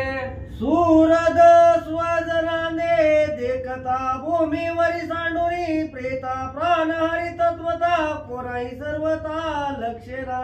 यम आलेला कुणालाच कळत नाहीत महाराज. चार लोक जवळ सगळे नातेवाईक बसलेले असते आणि यम बरोबर येथून त्याच माणसाला सगळ्यांच्या समोर घेऊन जातो त्याचा प्राण. पण कुणाच्या लक्षामध्ये येतंय का, दिसतंय का कुणाला? कुणालाच कळत नाही, दिसत नाही. सगळ्याच्या समोर ती माणूस मरतय पण कुणालाच यम लक्षात येत नाही, यमपाश कळत नाही. यम जसा प्राण हारून घेतो सगळ्यांच्या समोर तसं अहिरावण महिरावण राम लक्ष्मणाला घेऊन गेले. जायचे प्रेत रूप वानरा सांडोली या मोळी कारा दोघा जरी दोरी दुरा पाताळ दोरा पळविल्या. तशा पद्धतीने वानरांचा जीव प्राण म्हणजेच रामचंद्र आहे. रामचंद्राला घेऊन गेले की इकडे वानरांची अवस्था प्रेत रूप पद्धतीने होणार आहे. शरीरामध्ये आत्मा असेल तरच शरीराला किंमत आहे. जसं शरीरामधून आत्मा निघून गेला किती प्रेत होतं, मड होतं, तशीच अवस्था आहे. राम सगळ्यांचाच प्राण आहे. वानरांचाही प्राण होता. त्यामुळं अहिरावण महिरावण सैन्यामधून त्यांना घेऊन पाताळात गेले. राम वानराचे जीवन राम वानराचा जीव प्राण राम विन वानर गण प्रेतवत जाण सकळी राम वानरांचा प्राण आहे, राम वानरांचं जीवन आहे, राम वानरांचं सर्वस्व आहे. रामाशिवाय जगता तळामध्ये काहीच शिल्लक नाही. विश्वाचा आत्मा राम आहे असं सांगतात. जरी रामे प्रोबी दिला तरी न रामे उगला घर ठिकाण ओवऱ्या वाहिला पाय वेळोवेळा हनुमंत. आता एवढा वेळ रामाने सांगितलं होतं हनुमंताला ही वेळा काढून जाऊन झोप. मध्यरात्री झाले, सगळे झोपल्यात, तू बी झोप म्हणले. ताण घेऊ नको कशाचा, हनुमंताला सांगितलं होतं. हनुमान म्हणले त्यांचं मोठ्या लोकांचं बोलायचं काम असतं, आपलं वेळोवेळेला जाऊन चक्कर मारणं आपलं काम आहे. आपलं स्वामी आहे का नाही हे बघणं आपलं कर्तव्य आहे. जरी रामानं हनुमंताला सांगितलं असलं निवांत झोपा, तरी हनुमान निवांत नव्हते. तास 2 तासाला अर्ध्या तासाला उठून चक्कर मारायची, पुन्हा जाऊन झोपायची, पुन्हा यायचे, पुन्हा बघायची, पुन्हा जायचं, असं हनुमंताचं चालू होतं. चाला जवा पेरात वळणे की दोरी दुरा ओवरी अत्यंत घाबरा पाय सैरा कटकांत. हनुमान पहिल्यांदा आले, बघितलं राम लक्ष्मण झोपलेले थाईत. चला गेले आपापल्या सैन्यामध्ये जाऊन झोपले. पुन्हा 15-20 मिनिटांना अर्ध्या तासानं हनुमान आले. दुसऱ्यांदा ज्यावेळेस हनुमान बघायला आले तेव्हा राम लक्ष्मण दिसलेच नाही. आताच येऊन बघून गेलो होते, मग आता कुठे गेले एवढ्या वेळामध्ये? ज्यावेळेस राम लक्ष्मण दिसले नाही त्यावेळेस हनुमंतराय घाबरले. मुद्राची नाही गेला वन विहार नवचे वाहिला श्रीराम कोणीकडे गेला वेडावला कपिलात. हनुमंताचा दुसरा फेरा आल्यानंतर लक्षात आलं की राम लक्ष्मण दोघं बी नाही ते. मग कुठे गेले असतील, कुठे गेले असतील? आता वनामध्ये फिरायचं जाण्याचा टाइम आहे का मध्यरात्री? कोण फिरायला जातं मध्यरात्री? बरं गेली ती गेली, दोघं बी संगच कसं जातील? मग कुठंच गेली नाही ती, मग नेमकं गेली कुठं असा विचार हनुमान करतात. युद्ध करिता मागला पूर्ण गेला मेळकार सोडून केले अवघ्याची गमन वंचुल पूर्ण श्रीरामे. आता मन असतं, मनामध्ये संकल्प विकल्प बुद्धीच्या ठिकाणी माणसाच्या सगळ्यांच्याच येत असतात. शक्ती प्रसंगामध्ये रामाच्या सुद्धा डोक्यामध्ये आले होते विचार. का पानायची कपिनंदन का लागले विलंबन आलते ना डोक्यात, तसंच हनुमंताच्या डोक्यामध्ये विचार येऊ लागले. काय झालं रामचंद्राला, कुठे गेले? युद्ध करून करून दमले, सगळं सैन्य सोडून गावाकडे निघून गेले का काय असा विचार हनुमान करतात. हे नगडे सर्वता तो नवी संबे शरणागता दीन वानरा समजता सांडी सर्वता हे हनुमंताच्या डोक्यामध्ये वेगवेगळे विचार आले. असं झालं नसेल तर मग तसं झालं असेल. समजा अयोध्येला गेले नसतील गेले, का गेले नसतील? कारण राम शरणागताला विसंबत नाही क्षणभर सुद्धा, भक्ताला आपले सोडून जाऊ शकत नाही. मग कुठे गेले अचानक? अयोध्येला जाणं शक्य नाही एवढ्या लांब सगळ्याला कोणालाही न सांगता असा विचार हनुमान करतात. शरणागता कृपाळा श्रीराम दीनदा दयाळा एवढा ब्रिदाचा कलळा वानर वेळा सांडील. का रामचंद्र सोडून गेले? शरणागताचा कृपाळू आहे. शरणागताचा कृपा सांभाळ करणं त्याला भगवंत म्हणतात. दिनावरती दया करणारा तो रामचंद्र आहे. एवढं त्याचं ब्रीद आहे, नाव आहे, नामांकित आहे. मग असा भगवंत अचानक वानरांचा मेळा सोडून का गेला असेल हनुमान विचार करतात. विभीषण जाणवू मात आणि सुग्रीव वानर नाथ गोष्टी पाकतात कांत होईला कांत सगळी काळजी. हनुमंताला एकट्यालाच माहिती होतं राम लक्ष्मण नाहीत, बाकी सगळी झोपली होती, कुणालाच काही माहिती नव्हतं. मध्यरात्रीचा प्रसंग होता. हनुमंताने विचार केला फक्त 2 जणांना ही गोष्ट सांगायची. वानरांचा राजा सुग्रीव आणि दुसरा विभीषणजी, ह्याच दोघांना सांगायचं. बाकी कुणाला काहीच कळू द्यायचं नाही. का कळू द्यायचं नाही? ऐका. गोष्टी जाईल लंकेशी ठाऊके पडले रावणासे धावून येईल वेगेशी अंत सकळाशी करील. ही जर गोष्ट आपण प्रत्येकाला सांगत बसलो तर राजा रावणापर्यंत बातमी जाईल की राम लक्ष्मण गायब झाले. निघून गेले, कोणी त्यांना नेलं. मग मुख्य धुराच नाही म्हटल्यावर रावण येईल आणि येऊन सगळ्याला मारील. त्याच्यामुळे ही गोष्ट कुणालाही कळू द्यायची नाही, गुप्त ठेवायची. फक्त सुग्रीव आणि विभीषण यांना सांगू असं हनुमान विचार करतात. रावण बापुडे ते केती तेशी मानवया जुत्पती एक एकाची अद्भुत शक्ती करतील शांती रावणाची. हनुमंतानं पुन्हा दुसरा विचार केला. रावणाला कळलं तर कळू द्या, काय करणार आहे. एवढं सगळं सैन्य असताना काही केलं नाही, आता एकटा काय करणार आहे. रावण बापुड आहे, आमच्यातला एक बारक्यातला बारका वानर सुद्धा जाऊन रावणाला मारू शकतो. एक एकाकडे एवढी ताकद आहे, एक एक गोळांगुळ गिळू शके ब्रह्मांड गोळ. काय असे रावणाचे बळ रणी सकळ जिंकावया. एक एक वानर ब्रह्मांड गिळण्याची ताकद होतय, तिथं रावण काय आहे. रावणाची भीती आम्हाला नाही, त्याचं जाऊ द्या, पण का कळू द्यायचं नाही ऐका. तथापि राजनीती विचाराच्या जावा समाचार दुरेवरीत पडेल त्वर जगन्य त्वर वीरवृत्ती. राजनीतीचा जर विचार केला तर सगळ्या वीरांना लाजवेल अशी गोष्ट आपल्याकडे घडली आहे.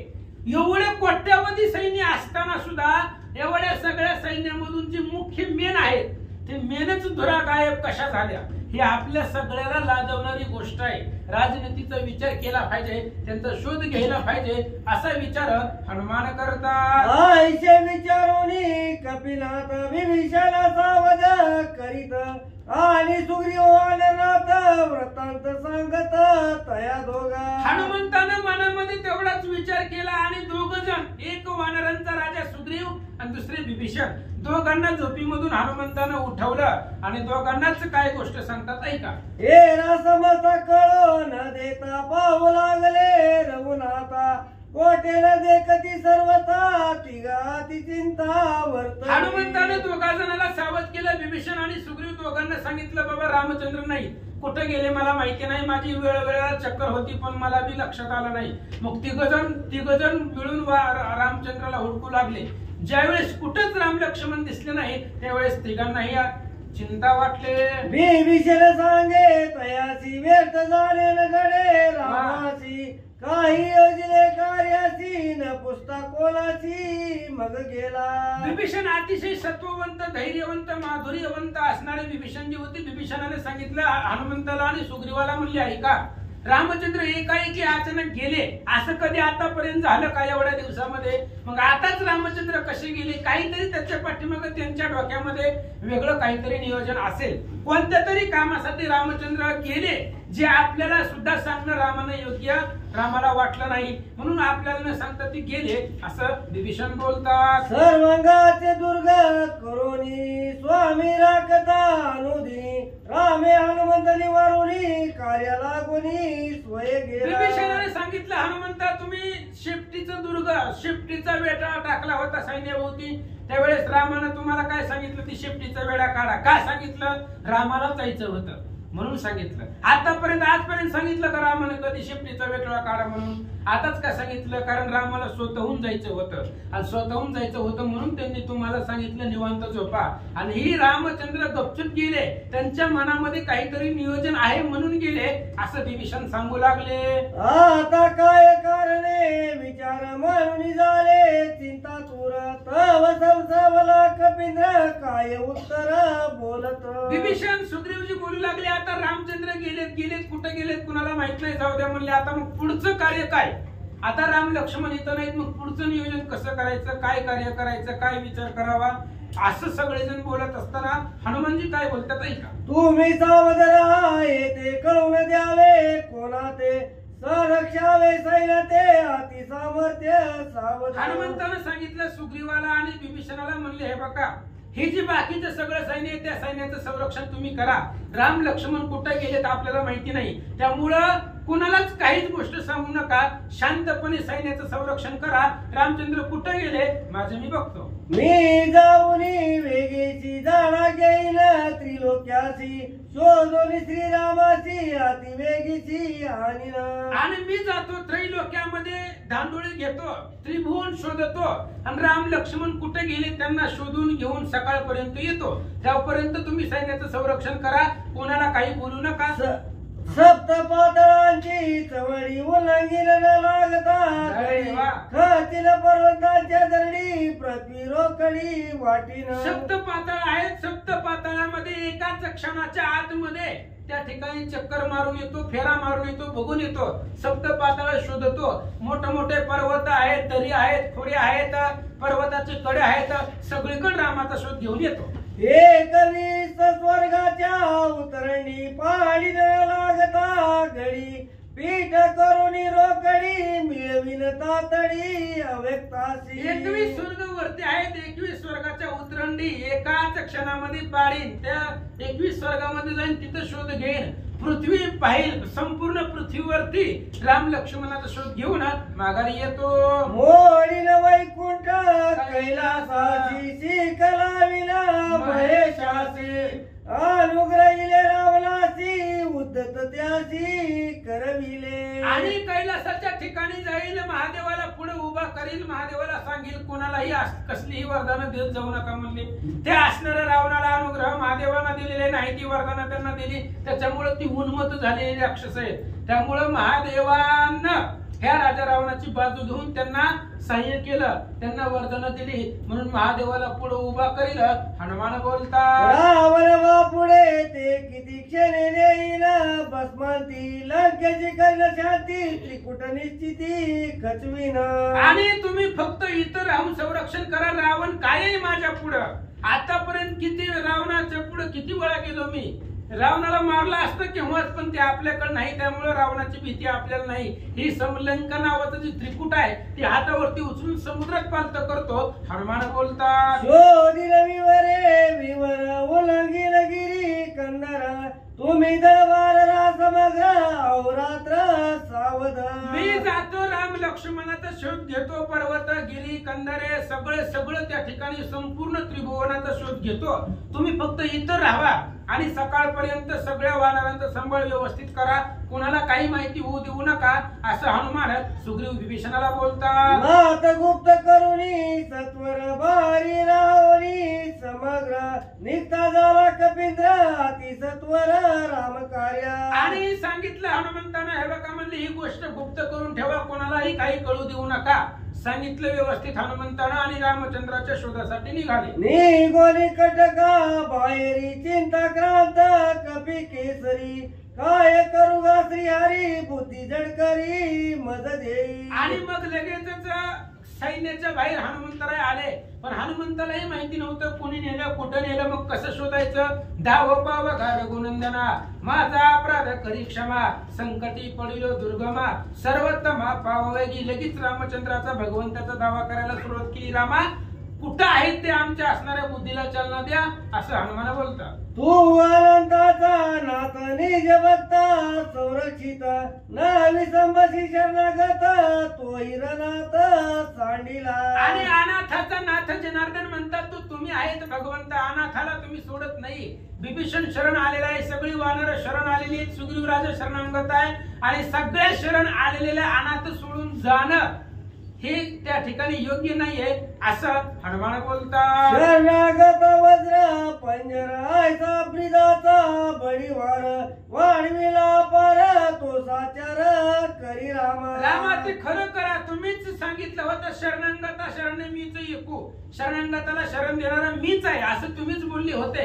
ते तुम्हीच बोललेलं तुमचे शब्द तुम्हीच खरं करा, असं हनुमान बोलतात. उपेक्षीशी शरणागता बोल लागेल आणि विरुद्ध देशास्त्रता दीन अनाथा सांडित. रामचंद्र तुम्ही जे शरणागताला सोडलं, हो शरणागताला सोडून दिलं तर ऐका, वेदशास्त्र आहे तर पुराणानं सांगितले, पुराणानं जे सांगितलंय, वेदशास्त्रानं जे सांगितलंय ते सगळं खोटं होईल. त्यामुळं तुम्ही तुमच्या असणाऱ्या शरणागताचं रक्षण करणं करता त्यांना सोडून का गेले. हनुमान बोलतो, आईची तीव्र चिंता करिता कृपा उपजली रघुनाथा बुद्धी दिदली कपिनाथा गेला तत्वता यक्षिणी वटा. लगेच प्रत्येकाला बुद्धी देणारा रामचंद्र आहेत महाराज. बुद्धीची बुद्धी आपण अंतरात्मा रघुनंदन तेने हृदय प्रवेशन कपिनंदन प्रभू दिला.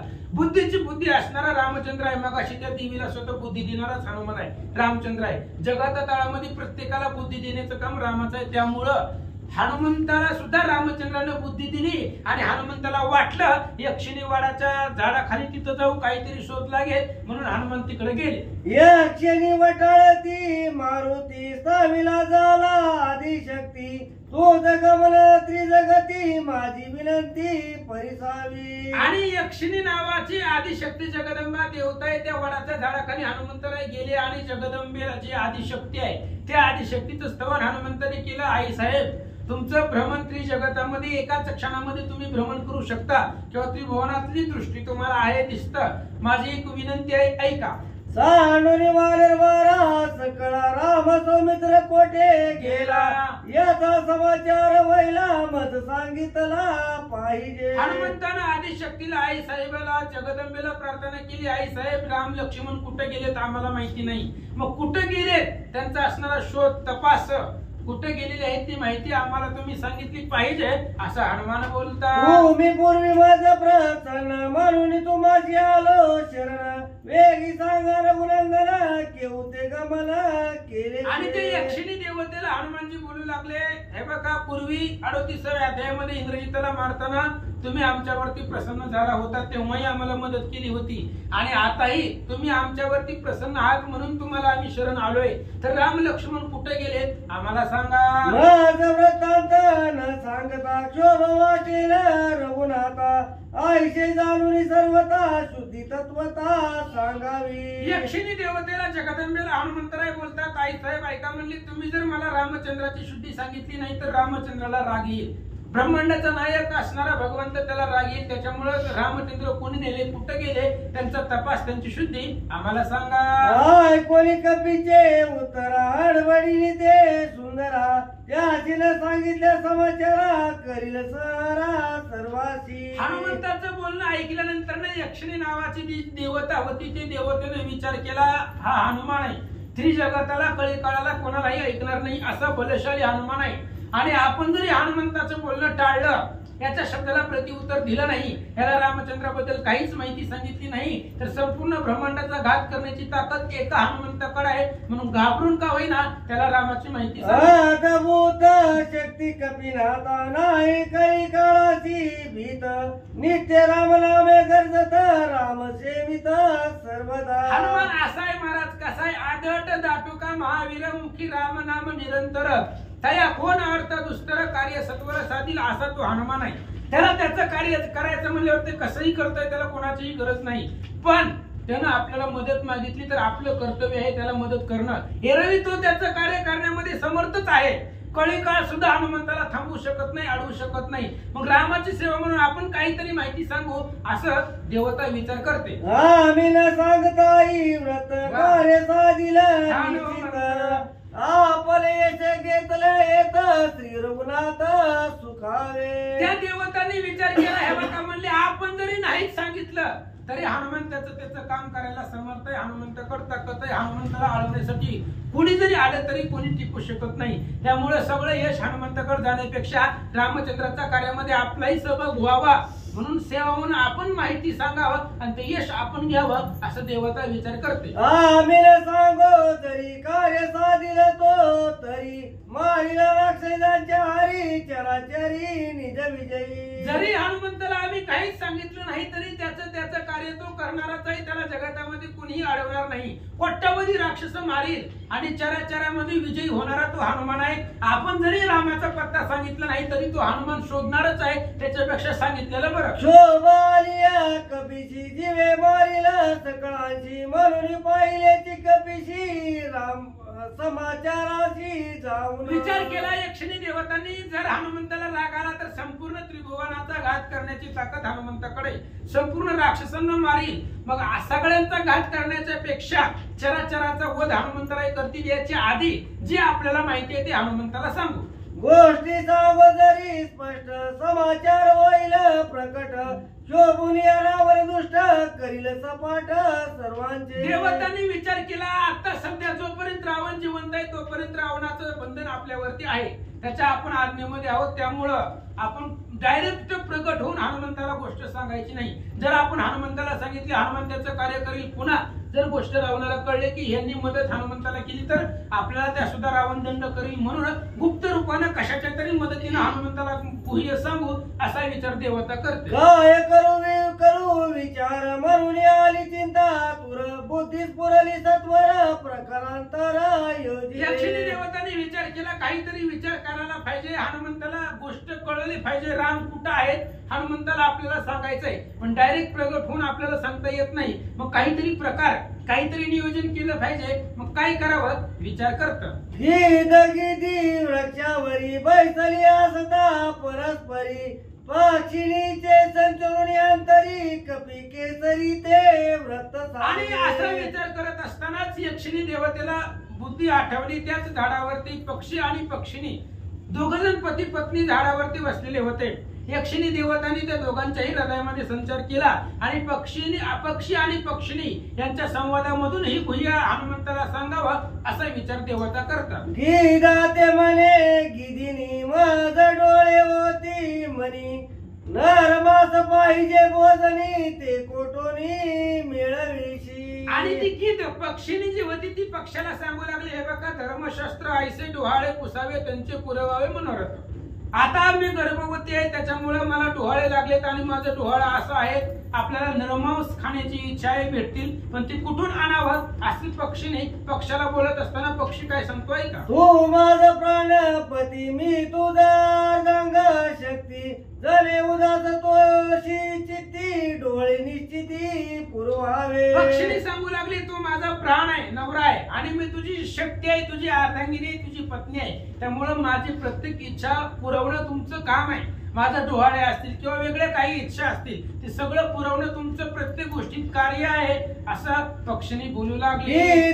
गीदी प्रतित्वरान करावी सर्वाती अनयासे मास प्राप्ती तुझ निश्चिती होईल. आणि लगेच त्या असणाऱ्या पक्षानं पक्षिणीला सांगितलं, हे बघ म्हणली आई, कुठल्याही कामाची गोष्टीची गडबड करू नको, तुझं असणारी इच्छा आहे नरमांस तुला खायचंय ते तुला मिळेल, गडबड करू नको, कुठं मिळेल सांगतो आई. अहि रावण मही रावण सखे बंधू दोघे जण चोरून या राम लक्ष्मण नेले जाण पाताळा. त्या पक्षानं पक्षिणीला सांगितलं, हनुमान जे ऐकत होते त्यानं सांगितलं, हे बघ तुला नरमांस मांसाचं त्या ठिकाणी मांस खायचे तर ऐक म्हणले. मग अशीच ते असणारे आई रावण मही रावणानं राम लक्ष्मणाला चोरून पाताळामध्ये महिकावती नगरीला नेलेलं आहे. पुढं त्यांच्या जावण्याची त्वरित जाऊन या कपिनाथ करील सकळांचा घात मास बहुत मिळेल. आणि त्या राम लक्ष्मणाला वाचवण्यासाठी हनुमान त्यांच्या मदतीला तिथं जाईल. हनुमान राम लक्ष्मण मिळून सगळ्या राक्षसांना मारतील, मग तुला अनेक प्रकारचा मांस मिळेल असं तो पक्षी बोलू आईचे बोलत होती दोघी कपिले ऐकिले वेगी आनंद भरला सर्वांगी गरजेचा वेग राम नामे. अशा प्रकारचा तो पक्षी पक्षिणीला सांगत होता. ती सगळं वृत्त हनुमंतानं ऐकलं. हनुमंतानं ऐकल्याबरोबर राम लक्ष्मण कुठं आहेत हनुमंताला कळलं, आनंद वाटला. भूमी आणून लात विवर केले अत्यध भूत गेला पाताळ हनुमंत राक्षस जात जेता. आणि लगेचच आता पाताळामध्ये आहेत म्हटल्यावर जमिनीला लाथ हनुमंतानं घातली. लाथ घातल्याबरोबर मोठं विवर तिथं पाडलं, त्या विवरामधून पाताळात प्रवेश केला. इकडे ते राक्षस घेऊन आले दोघास पुरलेलं सविले नवस जगदंबेच इकडं त्या राक्षसांनी राम लक्ष्मणाला घेऊन आले होते जगदंबेच्या देवीच्या समोर. जो त्यांचा नवस होता ते नवस पुरवण्यासाठी दोघांना तिथं आणलं. पूजोपचार सामग्री मिळवली बहुतान परी अति उल्हास राक्षस बारी निज गजरी मांडिला. राम लक्ष्मणाला पुढे देवीच्या पुढे ठेवलं, पूजा सामग्री सगळं सिद्ध केली आणि अनेक प्रकारचा आनंद राक्षसांना झाला. सगळी सामग्री एकत्र केली. आतुरबाई वानर मार्ग काढील सत्वर धावल वेग तर येईल कपिंद्र पै येते. आणि आई रावण मही रावणाला माहिती होतं हनुमान ह्या रामचंद्राच्या सैन्यामध्ये आतुरबळ आहे, तू कसा तरी मार्ग काढून काहीतरी करून इथं येईल. ती इथं येण्याच्या आधी देवीला बळी दिलं पाहिजे असा विचार दोघजण करतात. मग काईल चले मत युद्ध करील त्वरित सोडविल रघुनाथ शक्ती अद्भुत कपी विचार केला आहे रावण महिरावणाने हनुमान जर इथं आला तर कोणाची ताकद चालणार नाही. हनुमंताकडे अफाट ताकद आहे. कोट्यावधी राक्षस मारील. राम लक्ष्मणाला सोडून घेऊन जाईल. मानोनी नगर बाह्य प्रांती राखले ठेविली सभोवती मकर ध्वज द्वारा प्रती अद्भुत शक्ती राखण. म्हणून महिकावतीच्या नगरीच्या येशीवरती दरवाजावरती राखण अनेक राक्षस रावण महिरावणाने ठेवले होते. त्याच्यामध्ये मकरध्वज नावाचा श्रेष्ठ वीर सुद्धा संरक्षणासाठी ठेवला. 14 सहस्त्र राक्षस अद्भुत शक्ती दुर्दर्श द्वारी सावध अनिमेष मकर ध्वजा समवेत. 14,000 राक्षस अति अद्भुत ताकद असणारे मकरध्वजा समवेत सगळे संरक्षणासाठी ठेवले. लावित पातया पाते द्वार राखिती सावचिते तव हनुमान पावला ते रामाते पावया. डोळ्याचं पात सुद्धा न लागू देता एवढ्या वेळामध्ये एवढा सुद्धा वेळ त्यांचं दुर्लक्ष नव्हतं. सावध पद्धतीने दरवाजाचं संरक्षण ती करत होते. तेवढ्या वेळामध्ये हनुमान तिथं रामाच्या शोधासाठी आले. कपी रूपे जाता भीतरी वळकी पडेल राक्षस भारी रामाच्या दोरी जडकरी महामारी उठतील. हनुमंताने विचार केला आपला वेश वानरांचा आहे आणि अख्ख्या जगाला माहिती आहे राक्षसांचं आणि वानरांचं युद्ध सुरू आहे. त्यामुळे आपण वानर वेशामध्ये जायचं नाही. आपण आलोय असं जर राक्षसांना कळलं पुन्हा रामावरती अजून काहीतरी संकट आणतील कुठं तर दुसरीकडलं पोहतील. म्हणून हनुमान काय विचार करतात युद्धाचे भय नाही मद परिण लाभे रघुराज सिद्धी न पावे स्वामी काज आईची वजन मला युद्धाची भीती नाही. मला कुणी मारेल मला कशाची टेन्शन नाही चिंता नाही. पण मला भीती रामचंद्राची आहे. रामचंद्र मला भेटणार नाही याची चिंता आहे. म्हणून रामाचं कार्य प्राप्त होणार नाही. याच्यासाठी हनुमान काय विचार करतात ऐका. पुंडलिक विठ्ठल श्री ज्ञानदेव तुकाराम. साधावया स्वामी कार्यासी झाला तापसी तीर्थवासी तापस वेशे राजद्वारासी भीतरी जावयासी पये आला. दुसरे जण संत त्यांच्या कृपा आशीर्वादाने कधीच विस्तार बाबाजी सत्वरदास तुका. बसलेले सर्व श्रोते मंडळी साधू संतांना साष्टांग प्रणिपात करून कथेला सुरुवात करते. अनुसंधान आहे मालकाचं काम करायचंय देवाचं काम करायचंय.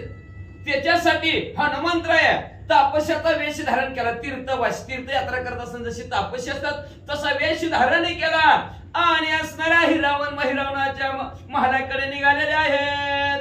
अत्यंत चतुर कपिपती वा वा. राम प्रभावे सविधी शक्ती माया पेरी निश्चिती लागली सुषुप्ती सर्वासी. अतिशय चतुर असणाऱ्या हनुमंतराय आणि प्रभू रामचंद्राच्या नामाच्या जोरावर शक्तीचं स्तवन केलं. ती कुठल्या मायेचं असणार स्तवन हनुमंतरायांनी केलं. मग अशा हिरावणाने राक्षसांनी केलं तरी शक्तिरूपी असणार प्रभू रामचंद्र प्रसन्न होतात. का तर विटाई किटाई माझी कृष्णाई. शक्तीच्या रूपात भगवंत तीच देवी तीच देव असतात बरं का.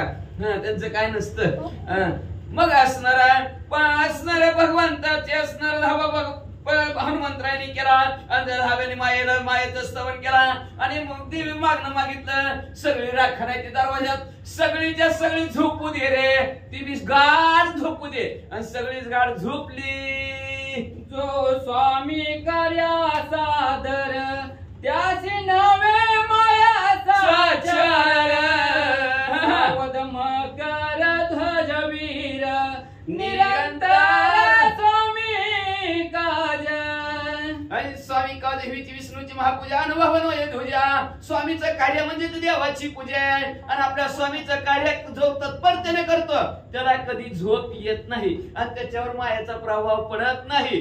बाकीची सगळी गाढ झोपली. मायाचा प्रभाव सगळ्यावर पडला. का मालकाच्या कामात चुकारपणा.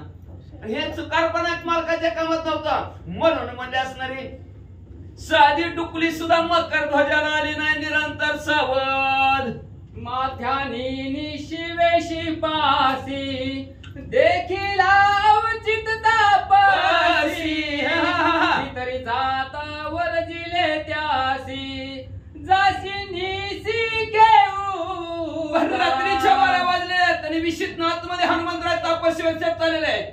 समोर असणारे मकरध्वज वॉचमॅन ड्युटी थोडक्यात आपल्या भाषेत म्हणा.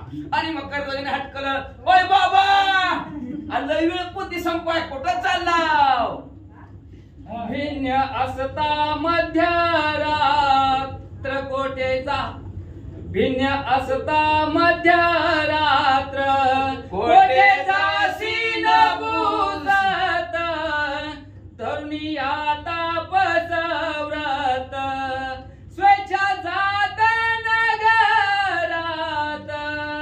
हनुमंतरायला अडवलं. हनुमंतरायला मकरध्वज म्हणाला, विचारलंय का गावात शिरू का म्हणून? आणि वर्ण तापस्याचा वेश धारण केलाय म्हणल्या आणि एवढ्या मध्यरात्र गावात शिरायला लागला. तुम्हाला काय वाटतंय का? भिक्षुकाचा धर्म पाही दिवसा पण समाई, ग्रस्त जेविल्या निज ग्रही जावे तीही भिक्षेसी. भिक्षुकाच्या रूपात आलेलो आहोत. आणि भिक्षुकाने काय मध्यरात्री भीक मागायची असते का म्हणले असणार? दिवसा मागायची, दुपारच्या वेळेस. ती कधी घरचा मालक जेवल्यानंतर भीक मागायची असते महाराज. यजमान सकळ तृप्त, वा. घरचा वैश्वानर शांत, भिक्षेसी काळ तोची प्राप्त, येतोची त्या भिक्षुक. भिक्षुक एक मध्ये भिक्षा कधी मागायची असती? दुपारची मागायची. ती बी घरचा मालक जेवल्यानंतर मागायची. एवढंच नाही, त्याच्या घरचा अग्नी विझल्यानंतर मागायची. चूल विझवल्यावर मागायचं असतं. आणि रातचं, ओय भिक्षुक उचित काळ सांडून या जाण, अकाळी करिता गमन, अकाळी करिता गमन, लागो स्वधर्म दूषण, ऐसे आपण न करावे. योग्य वेळ सोडून भिक्षा मागायची नसती. विवेक्य वेळ सोडून जर भिक्षा माहिती तर तुम्हाला कोण तापशी मिळेल? कोण भिक्षुक म्हणाल म्हणले असणार? हा उगत कशाला भिक्षुकाच्या दाग लागतो? भिक्षुकाला बी कशाला दाग लावतो? भिकाऱ्याला बी योग्य लागतं. काय भाषण आहे दोघांचं नेत असणार. मकरध्वज शेवटी मुलगा कोणाचा आहे? बुद्धिमत्ता वरिष्ठ. मग जशी बाप जसा भेटान कोंबार तसा लोटा वाचा. तू अकाळी गमन करीसी, निज धर्म बोलायसी, स्वामी क्षोभले आमासी, कोण निशिती विचारत. अयोग्य वेळी तुम्ही आमच्या इथं आलेला आहोत म्हणजे का तर तुमचा जो काही धर्म आहे भिक्षुकाचा, त्या धर्माला डाग लागला अशा प्रकारचं तुम्ही कार्य करायला लागला. आणि तुम्हाला जर आतमध्ये सोडलं, आमचा मालक खोलून घ्या. आम्हाला कळतं का नाही तुला? भिक्षुक कधी येत असते दुपारचं, तू कधी सोडलं रात्रीचं. अरे वॉचमॅन ड्युटी करतो का हजामती करतो? आणि की ठेवावे दूषण, ते आम्हीच करतो प्रार्थना, येथून परतावे आपण, करावे गमन स्वाश्रम. महाराज तुम्हाला नाव ठेवण्यापेक्षा आणि तुम्हाला जस बोलण्यापेक्षा तुम्हाला तुमचे हात जोडतो, तुमच्या पाया पडतो, तुम्हाला विनंती करतो, जाऊ बरं आमच्या गावात ना तुम्ही. आमचं गाव सोडा, दुसऱ्या गावात निवांत भिक्षा मागा. ऐकून तयाचे बोलणे, तापस क्षोभाला निज माने, काही धर्मा धर्माने बैसाविले कोणी तू दये. असं तापशाला बोलत तापशीला रागाला की हनुमंतरायला रागाच्या भरात म्हणले एवढं नियमाचा धर्माचा कुणी बसवलं तुला म्हणजे हे तर राखायला दरवाजा. आम्ही विरक्त तापसी, स्वेच्छे विचारू आहारणीसी, कोठे निर्बंध नाही आमासी, तुका वारीची निज कडकडीत धरण केलेलं असणार तापशावत मध्ये स्वइच्छेने मनाला वाटत देतो आम्ही फिरू म्हणजे असणार. आम्हाला कुणाचा निर्बंध नाही, कुणी आम्हाला अडवत नाही म्हणले. तू महामूर्ख, मूर्ख तर नाही महामूर्खच म्हणले. का अडवायला लागला असं आम्हाला? निवारिता साधूसी, स्वय अधापता जासी, बोले आमासी ठेवीशी, व्यर्थ तापसी शापिले. काय म्हणले असणार? साधूला नाव ठेवायला लागला म्हणले असणार. साधूला नाव ठेवलं की आदाबदा नरकाला गेल्याशिवाय राहतच नाही म्हणले. कशाला आम्हाला नाव ठेवतो, कशाला नरकाच्या वाटेला जातो? बाबा जाऊ दे रे, येऊ दे फेरफटका मारून. कोणी त्याचे बोलणे, मकर राक्षस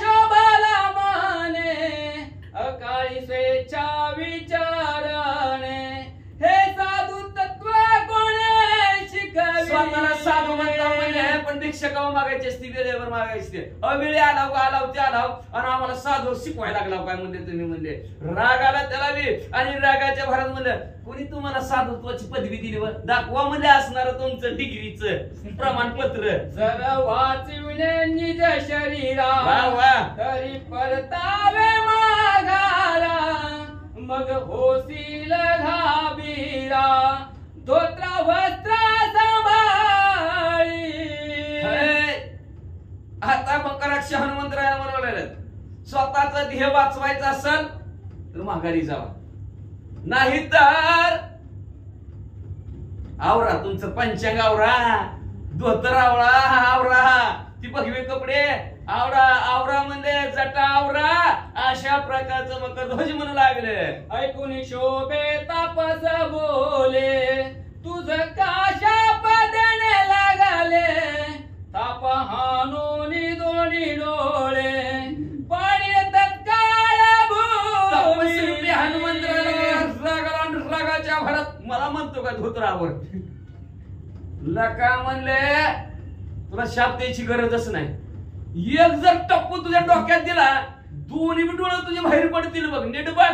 येरुक शोभला तक्षानी बरं मिसळी भांडण लागलं. दोघे आले झोट धरानी निष्ठुर वचन दोघांना बी बोल राग आला आणि दोघांनी एकमेकाच्या केसाला धरून बापल्याकाचं भांडण चालू झालं. भांडण करता लय निष्ठुर शब्दाने कट्टर शब्दाने आता भांडणात नीट बोलतोय. तू आसन तो आसन मी आसन. तापा हानी तियेरा गुडघे परस्परा हा. गुडघे हानी तिसैरा वैरा दोन्ही वीरा बळास दोघांचं बळ सारखं एकमेकाला चपटा मारू लागले, एकमेकाला गुडघे मारू लागले, एकमेकाला कोपऱ्याने मारू लागले. वाचा. परस्परे हानी ती धडका बरं परस्परे हानी ती धडका परस्परे घाली ती धडका तुझे काय किंमतच एकमेकाची करीना ती दोघं बी. म्हणजे महाग पुढे सरकारचे पळतच जायची होती. एकमेकाला ठोका द्यायचा, धडका द्यायच्या, असं भांडण बाबा आपल्याकडे. वाचा. युद्ध करिता दोघे जण परस्पर खेदक्षिण हनुमान विचारी आपण हा कोण कैचा पाये. डबडबे झाले दोघं बी असणारी दमून गेले. हनुमंतरायांनी मनात विचार करायला सुरुवात केली. आजपर्यंत का ठोक्यात मेले ती पण ही म्हणजे कस काय मारणार कोणाचा आहे पोरग. माझ्या घायाचे आघात पीठ होता ती पर्वत अद्यापी वाचला जीवे जित कोण निश्चित मी बुद्धीचा ठोका टाकला तर पर्वताचं सुद्धा पीठ होतंय आणि ह्याला किती मारलं तरी काहीच होईनाय. कोणाचा आहे बाबाजी. अरे कोण तू काय आहेसी माझ्या धाई वचलासी वेगी सांग मज पासी यम पासी अनंत साडी. कोणाच तू कुणाचा इसरा. अरे माझ्या एका झपक्यात भले भले मेले. तू वाचलाच कस काय म्हणलं सांग म्हणले लवकर तू कोणाचा कोण आहे. नाही जर सांगितलं ना आता असा झपका लावेन यमपुरीचं तिकीट ठरेन तुझं. ऐकोनी त्याचे बोलणे मकराक्ष शोभला निज म्हणे काय बोलत प्रतिवचने सावधाने. हनुमंतरायचं बोलणं मकरध्वजाने ऐकलं आणि मकरध्वज हनुमंतरायला उत्तर देऊ लागला. कुणाचं ऐका हाय सांगायला सुरुवात केली. कसं सांगतात ऐका. युद्ध करिता भाग बरं काकुळ येऊन पुससी तरी ऐक यथा देसी मी तुझ पासी सांगेना. भांडण करून दमला वय म्हणले. बरं असू दे म्हणले. भांडण करून दमला म्हणले काकुलती विचारता वय कुणाचा हाय काय हा. बरं जाऊ द्या विचारलंय तुम्ही म्हणून जशाच तसं सांगतो मी. कुणाचा आहे ती लक्ष देऊ नाही का. सेवेची बोले वचन तुझ सांगोनी काय सोन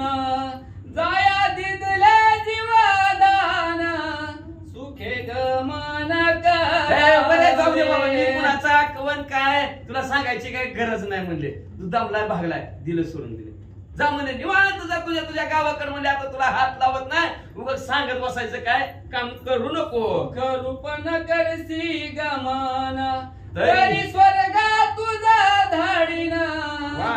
पुस्तकीसी आहेस तू कोण सावधान हनुमंतराय म्हणजे तुला यमपुरीला पाठवीन. आता मकर ध्वज काय म्हणतात हनुमंतराया, हो का जायचं तर सुखाने जावा, आनंदाने जावा, नाहीतर तुम्हाला तर स्वर्गालाच पाठवीन म्हणला. पण जाऊ द्या, जाता जाता म्हणला कुणाचं कोण आहे विचारलंय ना, सांगतो लक्ष दे नाही का. वाई सुत कपिराज बरं त्या हनुमंताचा आत्मज माझे नाव मकर ध्वज माझे बळ पित्यास. ऐका हो, विचारलेल्या प्रश्नाचं उत्तर कुणाचं कोण आहे ते असणारा पवनपुत्र हनुमंतराया. आणि त्या हनुमंतरायाचा मुलगा मला म्हणतात म्हणले. आणि त्या हनुमंतरायासारखं माझ्या पप्पा सारखंच माझ्यात बी ताकद आहे म्हणले. बोला आता. रावण महिरावण सखे बंधू दोघे जण तेही मदत ठेवले रक्षण द्वारी संपूर्ण पुलिया. इथे काय यायचं कारण तर ऐक म्हणले असणारा. म्हणले तेशी कोण हनुमंतराय त्यांचा मुलगा आहे म्हणतात म्हणले मला. आणि म्हणले ह्या असणाऱ्या पाताळाच्या ठिकाणी माहिकावती नावचं गाव आहे. त्या गावात अहिरावण महिरावण राज्य करतात म्हणजे राजे आहेत ह्या गावचे म्हणले. आणि त्यांनी म्हणले मला काम दिलं ह्या गावचं राखण करण्याचं. आणि त्यांची सेवा आणि त्यांचं काम करण्यासाठी पोटाला काहीतरी काम करावं लागतं व तुमच्यासारखं फिरून कुठं जमायचं बाई म्हणले रातभर दिवसभर. म्हणलं काहीतरी काम करावं लागतं म्हणून मी इथं काम करतो असं मकर ध्वज म्हणतात. त्याचे कुळी कुळ स्वामी वा वा वा. कामाक्षी जाणयक्षिणी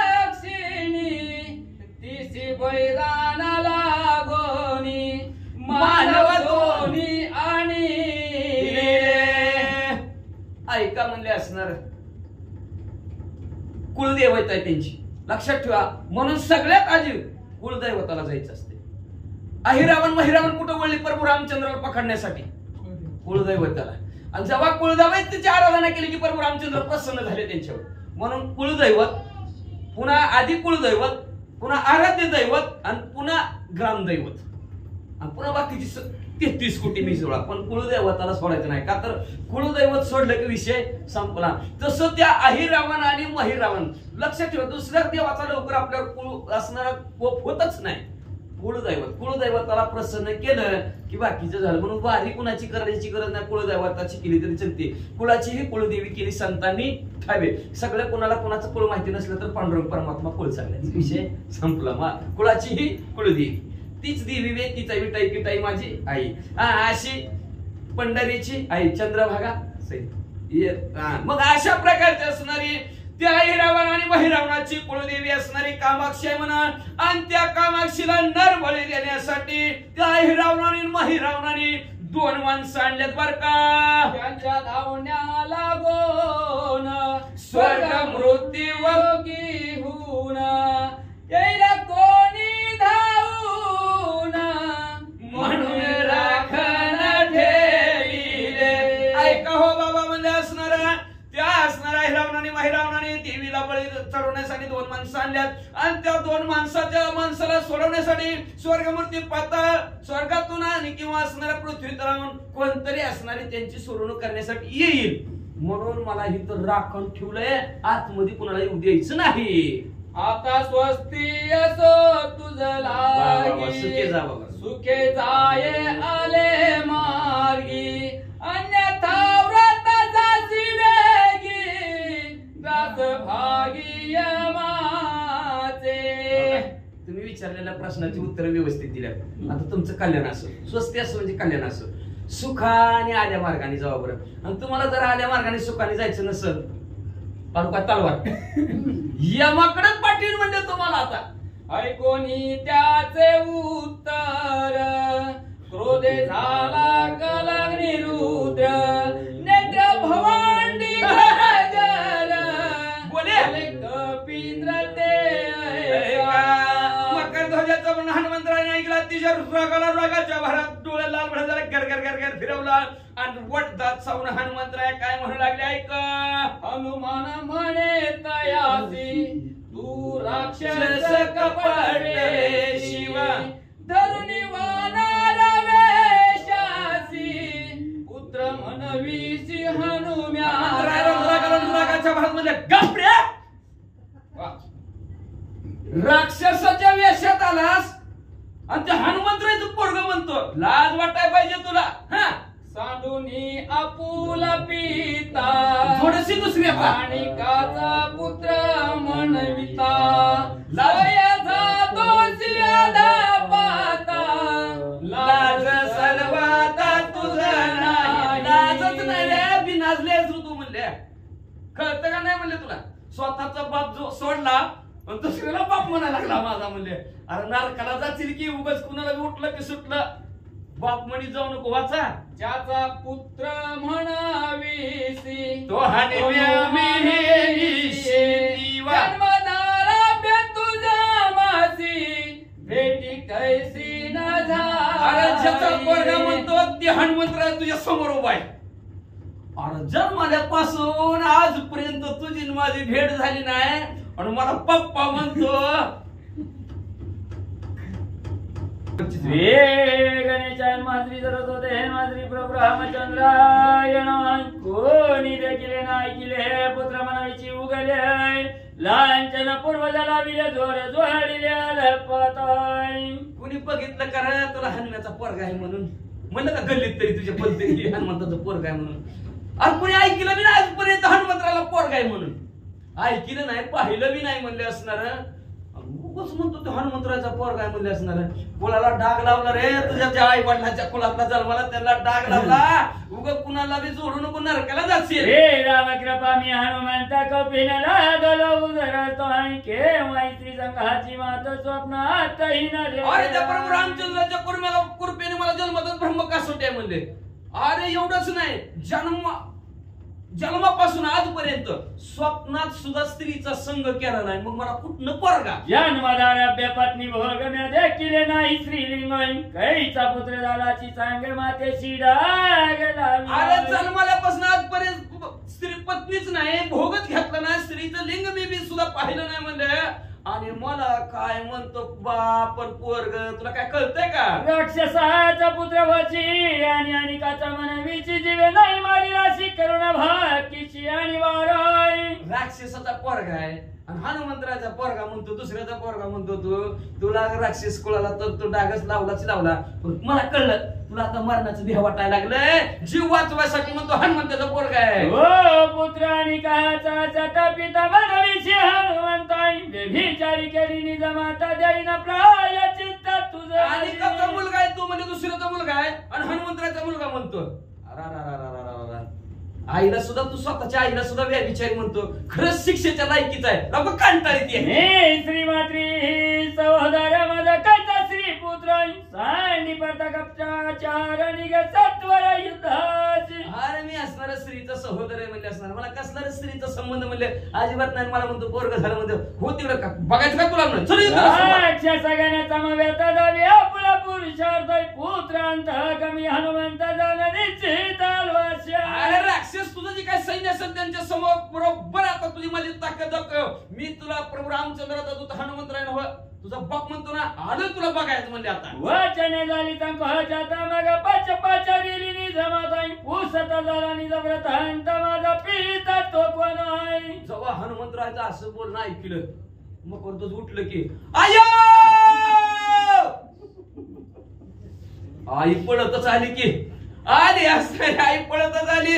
आईला मला आई सांग बरं मी पोरग कोणाचं आहे? हो की म्हणतं काय दुसरं काय बोलायला लागलं. म्हणे मकर ध्वजा नोळ केशी तू पवन आत्मजा भ्रामला चिकवण्या का जाई का ओजा सांगे नाही. मग असणार की मगर तिथंच आज जवळ पळतच आली आणि मगर म्हणले मकर ध्वजा कारण येड्यासारखं तसं करायला लागला. बापा संग पण तिने ओळखीलं बी नसेल बरं का.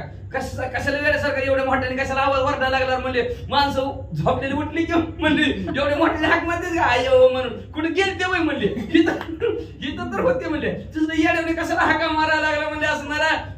ऐक बाबा म्हणले व्यवस्थित सांगते तू कुणाचा मुलगा आहे ते ऐक. ब्रह्मचारी पवन पुत्र त्याची काय छत्री पुत्र तुझ्या उत्पत्तीचे चरित्र ऐका सविस्तर सांग्या नाही. मग मी म्हणतोय ह्यांना मी हनुमंतराचा मुलगा आहे आणि हो की बाबा म्हणतोय ती तापशी म्हणतोय तू कुठला हनुमंत मीच हनुमंत आहे आणि माझा कुठला मुलगा. तर आई सांग बरं मी कोणाचा आहे म्हणले. आई म्हणली बाबा त्या असणाऱ्या हनुमंतराला स्त्री बी नाही पुत्र बी नाही म्हणले. तू कसा तुझा जन्म झाला ना तुला सांगते लक्ष देऊन ऐक. सीता चित्ती लागी मारुती आला होता लंके प्रती ते त्या केली महाक्याती लंका पाती अपमानी लाई. ऐका मध्ये असणारा सीतामाऊलीचा शोध घेण्यासाठी हनुमंतराय लंकेमध्ये आले होते आणि त्यावेळेस मध्ये असणारा राजा रावणाने हनुमंतरायच्या शिफ्टीला आग लावली. त्यावेळेस राजा रावणाचा अपमान हनुमंतरायांनी केला. हो चिलावणी आगी उपरी धरला लागी दुर्गी लावली आगी हो चिलावणी आगी उपरी धावला लागी दुर्गी लावली आगी उडे सगळ्या गाठाचा विल्या. मग असणारा शिफ्टीला आग लावली गेली. शिफ्टीने हनुमंतरायांनी सगळं गाव लंका जाळून टाकली आणि म्हणजे शिफ्टी धडधड जळत होती. आणि याचं कळणे करावे आला समुद्रातील वीज बाबा पुच्या ग्राम मांडली तर सागरी. मग म्हणल्यास ना कनक झाला तर शिफ्टी पेटली तशी होती. वीज माहिती कशी म्हणून ते हनुमंतराय सागराच्या समुद्राच्या जवळ आलेले आहेत. समुद्रात बुडवावी तर समुद्रातले जलचर असणार पाणी उकळत समुद्र त्याने विनविला कपींद्र जळी समग्र विजविता पुच्या जीव समग्र मारतीला. समुद्र सरळला हनुमंतरायला म्हणलं तू जर अशी शिफ्टी ह्याच्यात बुडवली तर अख्खी जलचर प्राणी मासे मगरी समुद्रातले सगळे मरतील पुढं. उच्च तीरा ठेवून लहरी विजविले संस्था उच्च ठेवून या तिरी हलता विजविद हरी आईच्या विनविताचा गारी वचन कपींद्री मानिल्या. हनुमंतराय तुम्ही काय करा तुमची शिफ्टी पाण्याच्या बाजूला ठेवा म्हणले. मी हळूच लाट आणतो आणि त्या लाटेने तुमची शिफ्टी विजवतो अशी विनंती सागराने केली. कप्पे हनुमंतराय म्हणले बरं बसतो. ओ छतीला ठेवून लहरी विजविले संसार स्वेद सांडीला निपटून तो अपहार गिळीला. मग म्हणजे असणारा त्या सागराने म्हणजे हळू हळू बारक्या बारक्या लाटा आणल्या आणि बारक्या बारक्या लाटाने ती सगळी शिफ्टी जिवली. मग हनुमंतराय दमून भागून आलो होतं गरमाई सगळी. मग त्या गरमाईने हनुमंतरायला लय घाम आला होता. मग हनुमंतरायाने काय केलं असा घाम काढला आणि त्या समुद्रात टाकला. टाकल्याबरोबर मगर म्हणले मी तिथं आलते आणि मी ती घाम गिळला. अमोघ वीर्य वायुनंदन त्याही वरी राम भजन स्वेद झाले गर्भधान गर्भ संपूर्ण